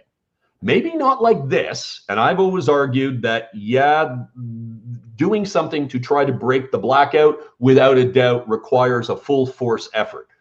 Doing it this way, probably not the best idea, without a doubt. And again, like I said, I think moving forward, about closing a bunch of doors on Dieppe and moving forward into new ones, this is how we have to look at Dieppe when it comes to genuine lessons learned about this. And this is the fascinating part. And you can see it right there. If all had gone according to plan, the R boat would have come in. The Royal Marines would have grabbed everything out of Naval headquarters, and then they would have hooked up with the Essex Scottish. They would have grabbed everything. And by the way, each one of the men was carrying, in addition to their normal fighting equipment, they were carrying a massive haversack so they could stuff everything into, and fire extinguishers. Each one was equipped with a fire extinguisher because they expected that whatever they were going to find, either the Germans were going to try to destroy it before they could, or, you know, because of battle, things may be blazing. And they were equipped for that. And then, of course, the idea was to, you know, get them on. And there was, and I think I mentioned this in the earlier ones we did, there's actually a code word being used, and it's called bullion. In other words, we've struck gold. You know, and once that is used, the Royal Marine detachment, or at least the X platoon, is to be whisked out immediately and back to there. So you don't see anything else like this in the Dieppe operation. There's nothing with a multiple contingency infiltration plan with an exfiltration pipeline built in. Nothing. Absolutely nothing.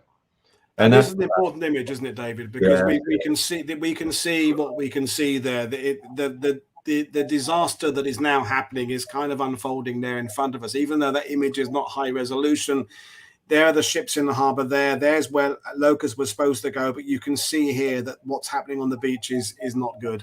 No, and I find this heartbreaking, and I've tweeted this one out, because you can see that some ships are there, and they were almost in, stone's throw.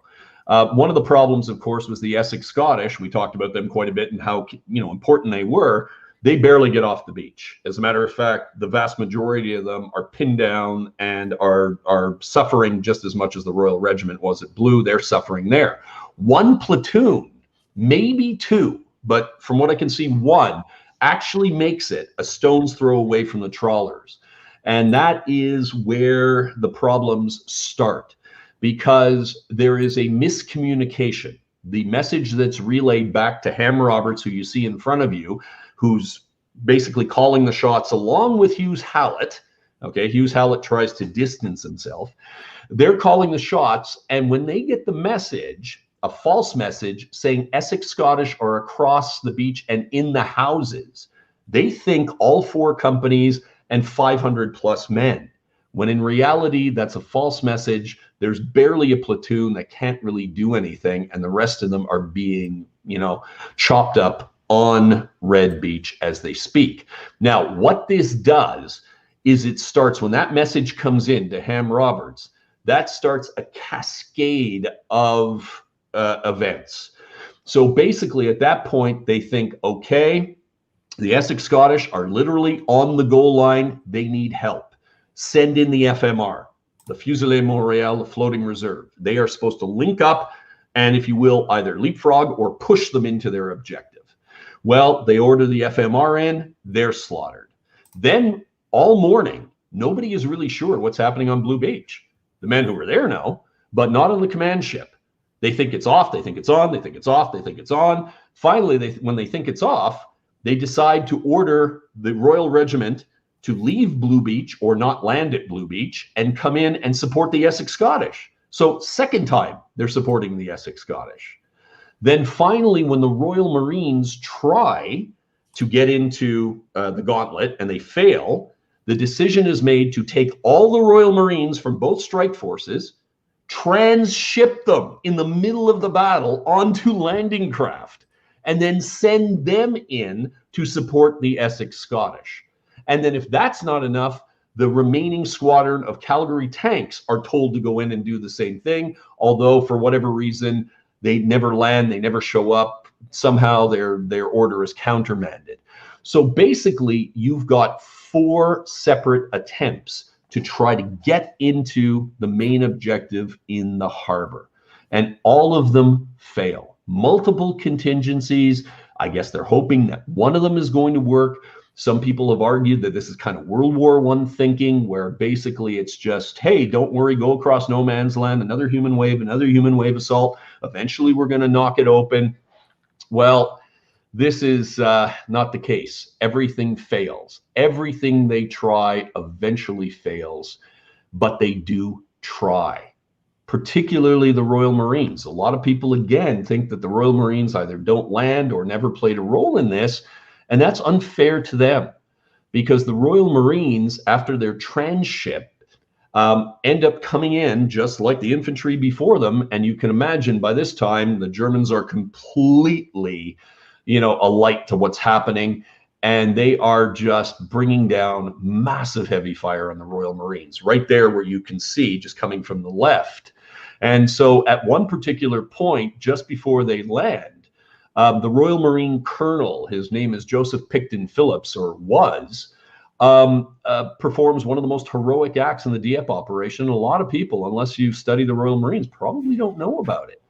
But as they were coming in, taking massive casualties and massive heavy fire, he basically realized this ain't on. And he actually dons white signals gloves, jumps up on top of his landing craft, and waves off the attack. And as he's doing this, machine gun fire cuts him in half, and he's killed. And some of the landing craft coming in, most of them actually see him and then try to turn and get away. Some others land, and basically the men end up in the same maelstrom that's going on right in front of where we're looking at right now. And the X platoon, the IAU, Intelligence Assault Unit, their landing craft gets hit, right near the shore. And then those boys have a decision to make. Do they swim to shore, which isn't far away, and end up in German hands? Or do they take their lives in their own hands and swim out to the channel, hoping somebody will pick them up? To a man, they all swam out. And from what we can see, all of them were picked up sort of in a hodgepodge way. The one that they were terrified about, of course, was Huntington Whiteley, the young lieutenant who was their commander, because he didn't show up for a couple of days because he was not badly burned, but severely burned enough that they had him in intensive care for a couple of days in a British hospital, and nobody knew whether he had survived or not.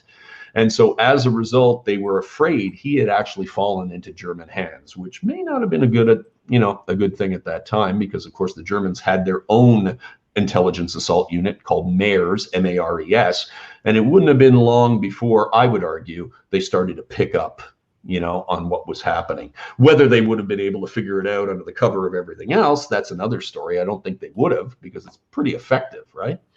But yeah, it's amazing. But we tend to forget about the Royal Marines in all this. And they were not, a Johnny-come-lately thing. They were not something that was thrown on at the end. They were not something that was simply a floating reserve. They are integral to the entire plan. They are the running back in all this, if you will. They're being counted on to score. And they try, and the Germans stop them on the goal line. That's the only way I can put it in very simple. Absolutely. And one of the things that happens to me in Normandy, I'm giving you a break so take a sip of water, is that people ask us in Normandy as Normandy tour guides, why do people sunbathe on the landing beaches? Why does life go on? Why are there fun fairs? And I always have the same answer, because that's what World War II was, to restore these beaches to what they should be, because people should be going. Dieppe, like the beaches of Normandy, had been a tourist location for decades for the French from Paris to go and have a good weekend and spend their time in their guest houses and their hotels and have a nice meal overlooking the coast. And so when I was there doing this filming a week and a half ago, there are people there having fun. There are people there. There are also people there reading the memorials and going to the monuments as well. But there are also people there having a nice meal on the coast, and that's as it should be. Absolutely. As it should be, without a doubt. I mean, if we weren't doing that, if life didn't get back to normal, then what the hell was this all about? And I remember meeting a veteran many years ago, and I remember I was younger, and I remember asking him, I said, what do you think about the ignorance, of the general population when it comes to war and sacrifice? And he said, I have no problem with it. And I looked at him, I said, really? And he goes, yeah, it means I did my job. In other words, they don't have to face it. They don't have to think about it. It would be nice to be remembered, but it's better you're not confronted with it. And that was his opinion. And that really shocked me. And I wasn't expecting that. And it really made me think. And I, without a doubt, I understand it. War is supposed to be temporary in nature. It's a breakdown in political intercourse. It's not the extenuating, it's not normal, like Clausewitz said it was. It's actually abnormal. And you want, like a disease, like what we're living in right now, the pandemic, get it over with as fast as humanly possible and as effective as humanly possible, so it doesn't come back again. And that's I think when we think about our veterans, we think about the sacrifice, we think about what they did. I mean, sadly, right now we're dealing with what's going on in Afghanistan, and that's hard to take. Without a doubt, that's hard to take. But, I mean, I mentioned this earlier when we were meeting this morning. I said, in my family, the way we always look at commemoration is what, my grandfather taught us, which was, and he had fought in World War I with his brothers, and my uncle and my father in World War II, and another uncle in Korea, and, friends in Gulf War I and Gulf War II and Afghanistan now and everything else.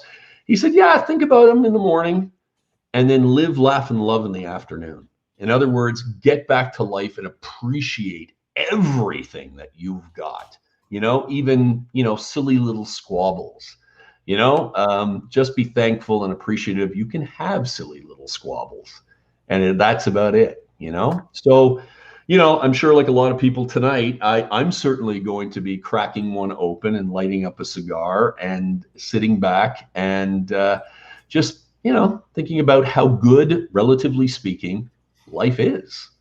And a lot of goes back to these sacrifices. And how, frankly, we as an international community, because there are people watching here from the Philippines and the USA and Canada and Britain and Europe and hopefully Germany and France as well, are all coming together to discuss and commemorate this. And sure, we're doing a bit of armchair historian analysis and criticism and you know, what ifs, but at the end of the day, we're able to do that in relative safety. So Alex Black is going to hop on soon and join us for the last, but we've got the shots of the memorials and we're going to finish with sequences from the cemetery, of course, folks. But these are some then and now photos that we matched up. I didn't have time to do all of them.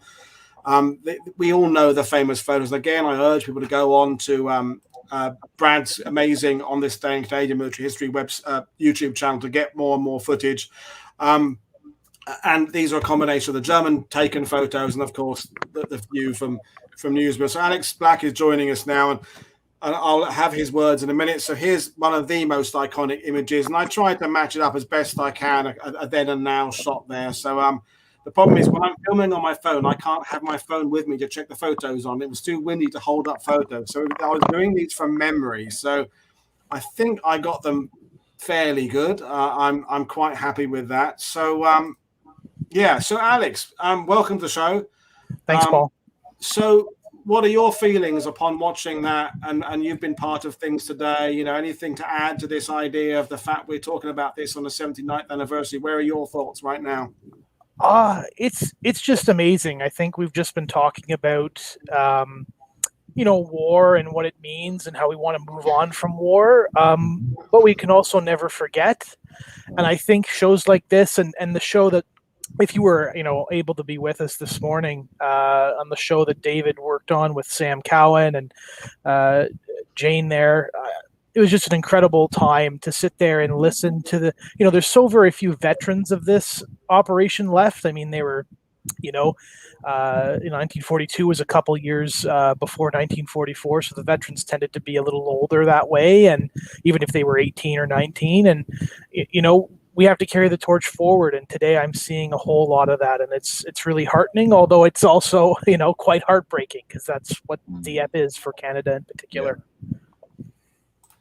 Yeah, and you know, I have to say I've done a lot of these shows, as you know, and I was actually a bit nervous about this one because, you know, it's not really my story. I mean, I feel very comfortable in Normandy because my own family was involved in the Normandy. I mean, I know Dieppe is still technically part of Normandy, but I always feel somewhat on outside of this, particularly also because I come from the same country that Mountbatten came from, who doesn't come out of this terribly well. The sidebar has been quite brutal with regards to Mountbatten, and we can understand that. But, you know, as a Brit talking about something that was such a pivotal event for Canada, like Gallipoli for the Australians, like the first day of the Somme for the British, like Singapore perhaps for the British, although the Canadians were there as well, and Hong Kong as well. So, you know, it is a subject when you're talking about it, you're aware that people have emotions already. They have deep-rooted ideas and feelings about what this operation meant and what it stands for,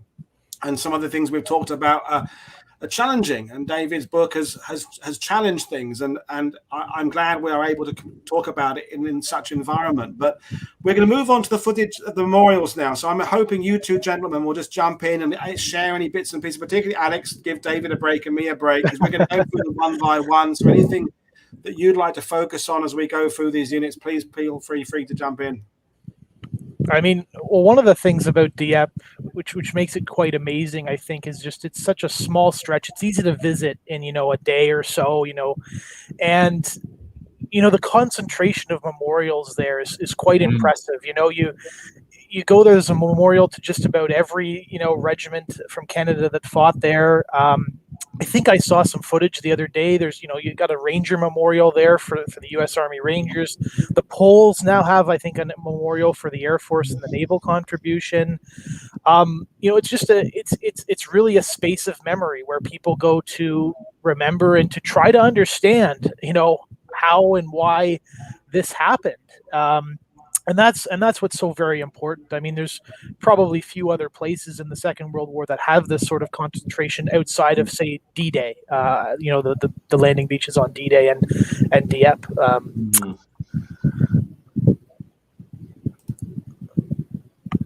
Yeah.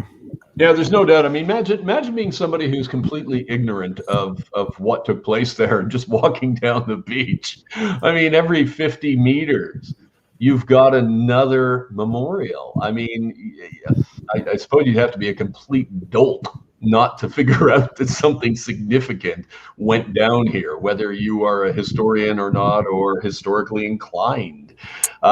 It is amazing. And also, I think what's really fascinating is just architecturally, design-wise, they're all different. They're all wonderful. They're all, generally speaking, all really well thought out, you know? And that's what I love about them. If there's a counterpoint with Normandy, the D-Day beaches is, of course, you do get the victory that followed immediately afterwards. There was a tragic element to some of the D-Day story. Things didn't go perfectly in Omaha. Some of the other missions, Merville, had a sort of tragic element. There's what happened between the Canadians and the 12th SS over the next few days. But you do get the streets of grateful French following very quickly, and the chocolate and the Hershey bars and the Coca-Cola and the beer and that sense of liberation. Of course, Dieppe, following that, it's 2 years before, well, it's over 2 years, because the eventual liberation there, September 44, it came quite late. So there's more of an inherent sadness, I felt, amongst the people of Dieppe compared to the Normandy, where there is sadness, but the love of the liberation somehow supersedes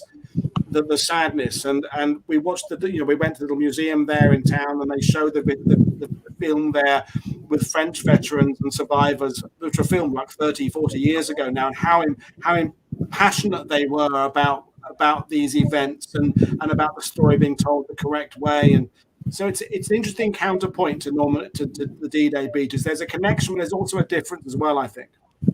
Absolutely, there is. And I mean, that piece for the liberation, it's also connected to Dieppe, the raid itself. I mean, Sam Cowan was talking on the earlier show today about some of the propaganda that the Canadians and the Allies were leaving for the French, because they didn't want them to think this is the start of a second front or anything like that. This is we're coming, we're doing this today, and then we'll be back sometime in the future. And at the end of the day, there's I don't know, it worked out this way, and perhaps the Canadian Army thought about this a little bit as they kind of advanced through Normandy and made the decision of who to send where. But Second Division, the same regiments that landed at Dieppe and suffered those casualties, ended up liberating the place in 1944, and that was certainly a special moment for the survivors. I don't know how many by the time Normandy's over, how many Dieppe veterans are still among those units? Very, very few. But nevertheless, it still meant something, special for them to be there and to liberate the town that caused so much suffering, the raid at that town. So. And I know, we've talked about this as very much of a Canadian raid, and I talked at the beginning of the fact that this was a British raid with massive Canadian participation. But when it comes to commemoration, I mean, not only do you have, men from every single province in the country that suffered here, but again, almost every Western Allied nation. You have the Brits, you have the Poles, you have the Belgians, you have the Free French, you have the Americans, the Norwegians, if I'm not mistaken. I may have forgotten them. This is a touchstone, an Allied touchstone for commemoration. And it's definitely a stop everyone needs to make, regardless of whether you're Canadian or not. And Alex, it may be a bit early in the day yet, but what are your plans for commemorating the French civilians? Because Mag just asked about talking about that. So what work have you done so far? So for our exhibit, it's divided into a number of zones, and each of those zones is going to contain numerous voices. And those voices are going to be, soldiers, sailors, and airmen. They're going to be war correspondents, French civilians, the subjects that were in the trailer, the character types that were in the trailer. And we're going to give, obviously make sure to provide the French civilians with a bit of a voice here as well. I mean, there's a lot to unpack there, right? France was under, German occupation. It was, 2+ years into that occupation. There were people in France that supported the Vichy government and their kind of alignment with the Germans. And there were obviously very many people in France who wanted to resist that. And then there were plenty of people kind of in the middle. The Dieppe raid kind of gave different groups of people different opportunities to kind of show either their support for the Vichy regime or perhaps their opposition to that regime. I mean, certainly the Vichy regime made a huge just like the Germans did. The Germans took this was a huge propaganda win for them because they could take this and say, hey, look, we stopped the Second Front already. Now let's focus on the Eastern Front. Vichy France, we're going to have a whole bunch of newspapers from the time in the exhibition, and all the, Churchill's invasion stopped is kind of one of the, I'm roughly translating it. That's one of the headlines, right? And it's this idea that, and of course the Allies, the British in particular, have done some, depending on your perspective, nasty things to French troops, at Mers El Kabir being, one example. At the same time, you have French people who are trying to help the Canadians, whether or not they, who knows if they support, the Allies or the Vichy government, but there's clearly a human connection there in that these men, many of them were wounded and they were suffering. They had, the lightly wounded in particular had to undergo some long marches, back from the beaches into captivity. And I think there's one story, I don't remember the exact names or anything like that. There's one story of French women who started throwing fruit at the Canadians, but they did it so that they would catch the fruit, not so that they would, splatter them with tomatoes or whatever, right? They were little tiny ways that they could resist, in small ways to support the Canadians. There were also, plenty of French nurses and French medical personnel that assisted the Canadians and the German wounded, of course, as well. But there was obviously far more Canadian and Allied wounded.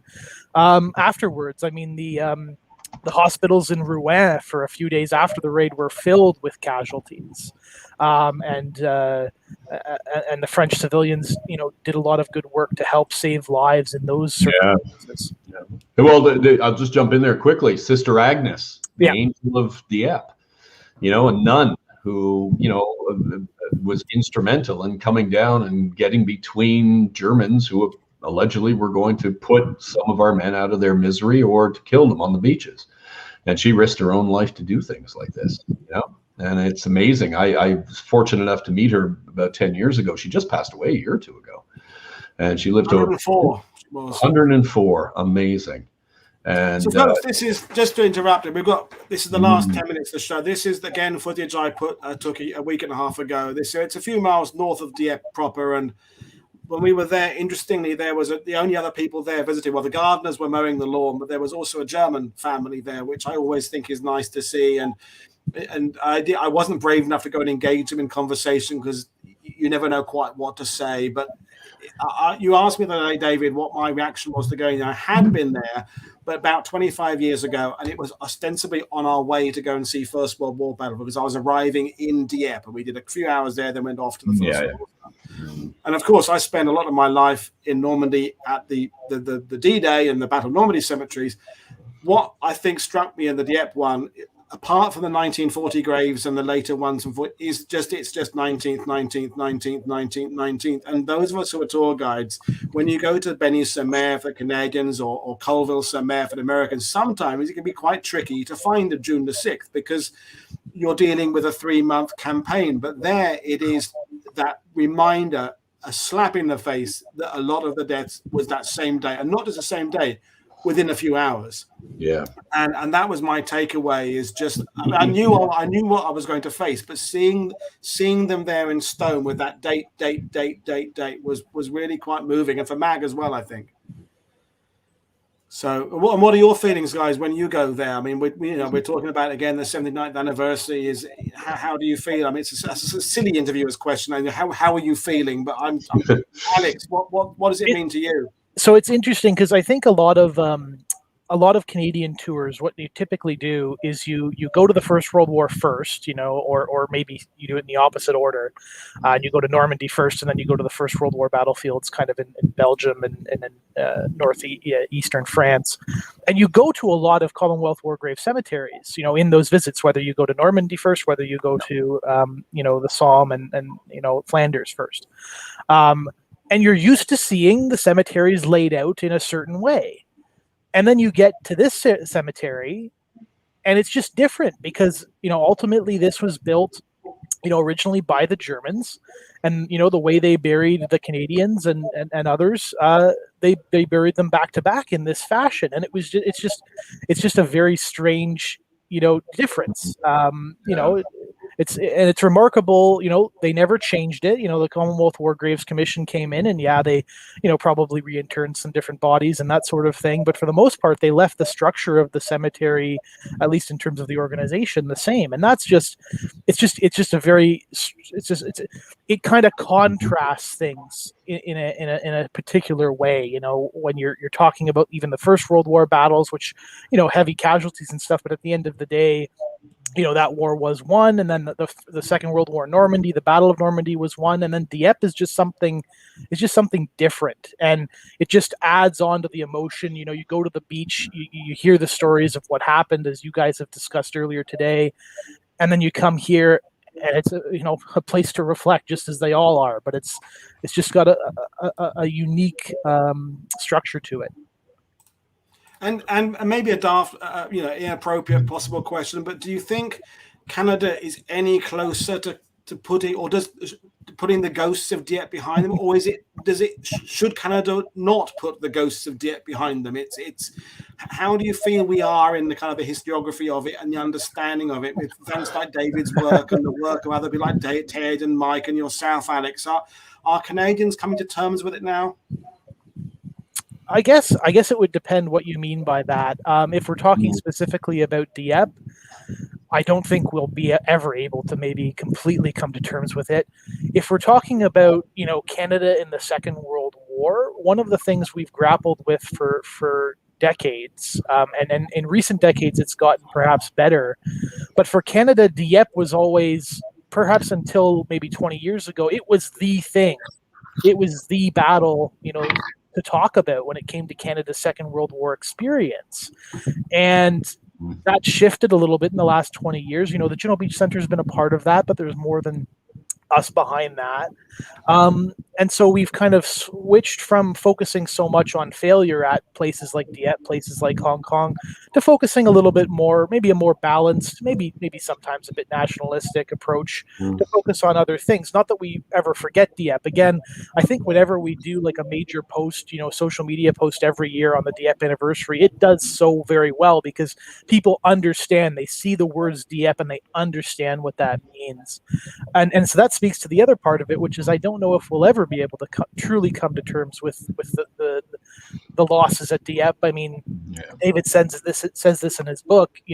Even though we have this new evidence, it doesn't absolve those responsible for the planning and ultimately the execution of the raid of responsibility. It still got far too many people killed for something that actually, the pinch never was not successful. Even if it had been, would it have been worth it? I don't, probably perhaps, but that's a heavy price to pay, for something like that. And Ben Main has joined us, another Brit to double tag with me there. And Ben, you've toured far more battlefields than I have, because you toured First World War, Second World War, the whole gamut with the wonderful Ledger tours. So, any unique perspectives about the Dieppe battle from your point of view? I always would encourage people to visit the beaches, orange and yellow, where the Commandos did land. It adds more perspective. And earlier on today, David spoke about you can read as much as you want in books, you can see it on the screen, but it's not until you're actually there on those beaches that it really hits home. I mentioned earlier, again, while David was speaking, Blue Beach, to walk on that shingle, the pebble, just today for us to walk on that beach, it's hard work to try and imagine what those men under fire were coming into. It's hard to comprehend, and it really does add that extra perspective to visit these locations. Again, to go back to the Commandos, these gullies that they needed to get up off the beaches 20, 30 foot high with ladders to climb up, and then the gullies are full of mines and barbed wire as well, their own problems to get through to their own objectives at these batteries on the eastern flanks. Yeah, well, Well, we will bring things to an end fairly soon, folks, but I'm just looking for anyone's kind of closing thoughts. I mean, have anybody got watching, there's obviously family members. Sam Cowan did her show this morning with family members, and, the era of the veterans themselves being around has pretty much closed now, but certainly there are sons, there are grandchildren of this, and I think you're right. I think putting Dieppe behind you is the wrong way. I didn't word it very well, but understanding it and just making sense of it, really. I think the British, we have the same thing with the first day of the Somme. Possibly the Australians certainly have the same thing we said before about Gallipoli and understanding what it means to being Australian, being British, and Dieppe. Just that single word means something to Canadians that's not going to change. So. No, it won't. It won't change because the cost will never change. We can discuss, we can discuss the intent, we can discuss the methodology, but the cost is there. And I agree with you, Alex. Nowhere in the planning documents does it suggest casualties this high. In other words, we're prepared to take heavy, but this is off the charts. And this is disaster, without a doubt.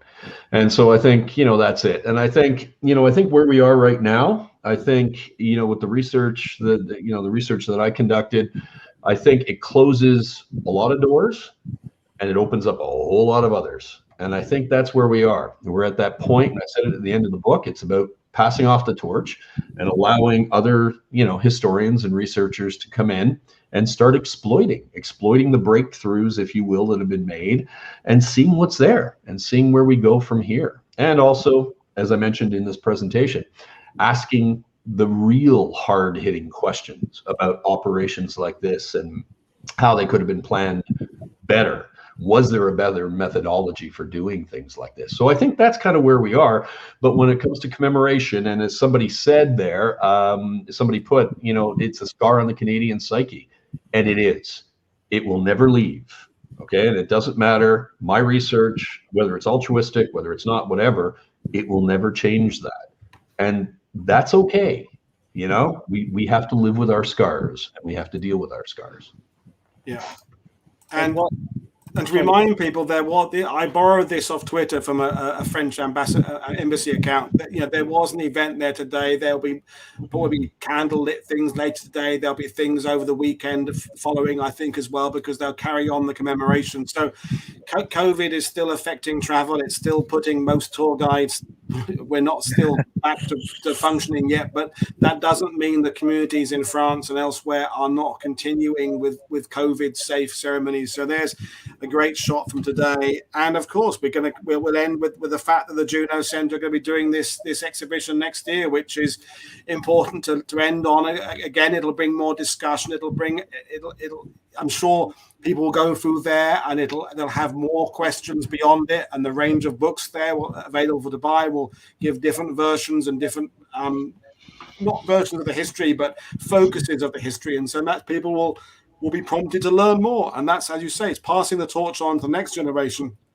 Using the material we now have, we have more aerial photos, we have more release of documents, we can exchange information fast now. You can transfer me a document in a matter of minutes, and I've suddenly got footage. We couldn't do that 25 years ago when we started. So it's an exciting chapter to go ahead to come forward now. So, folks, I think we will think.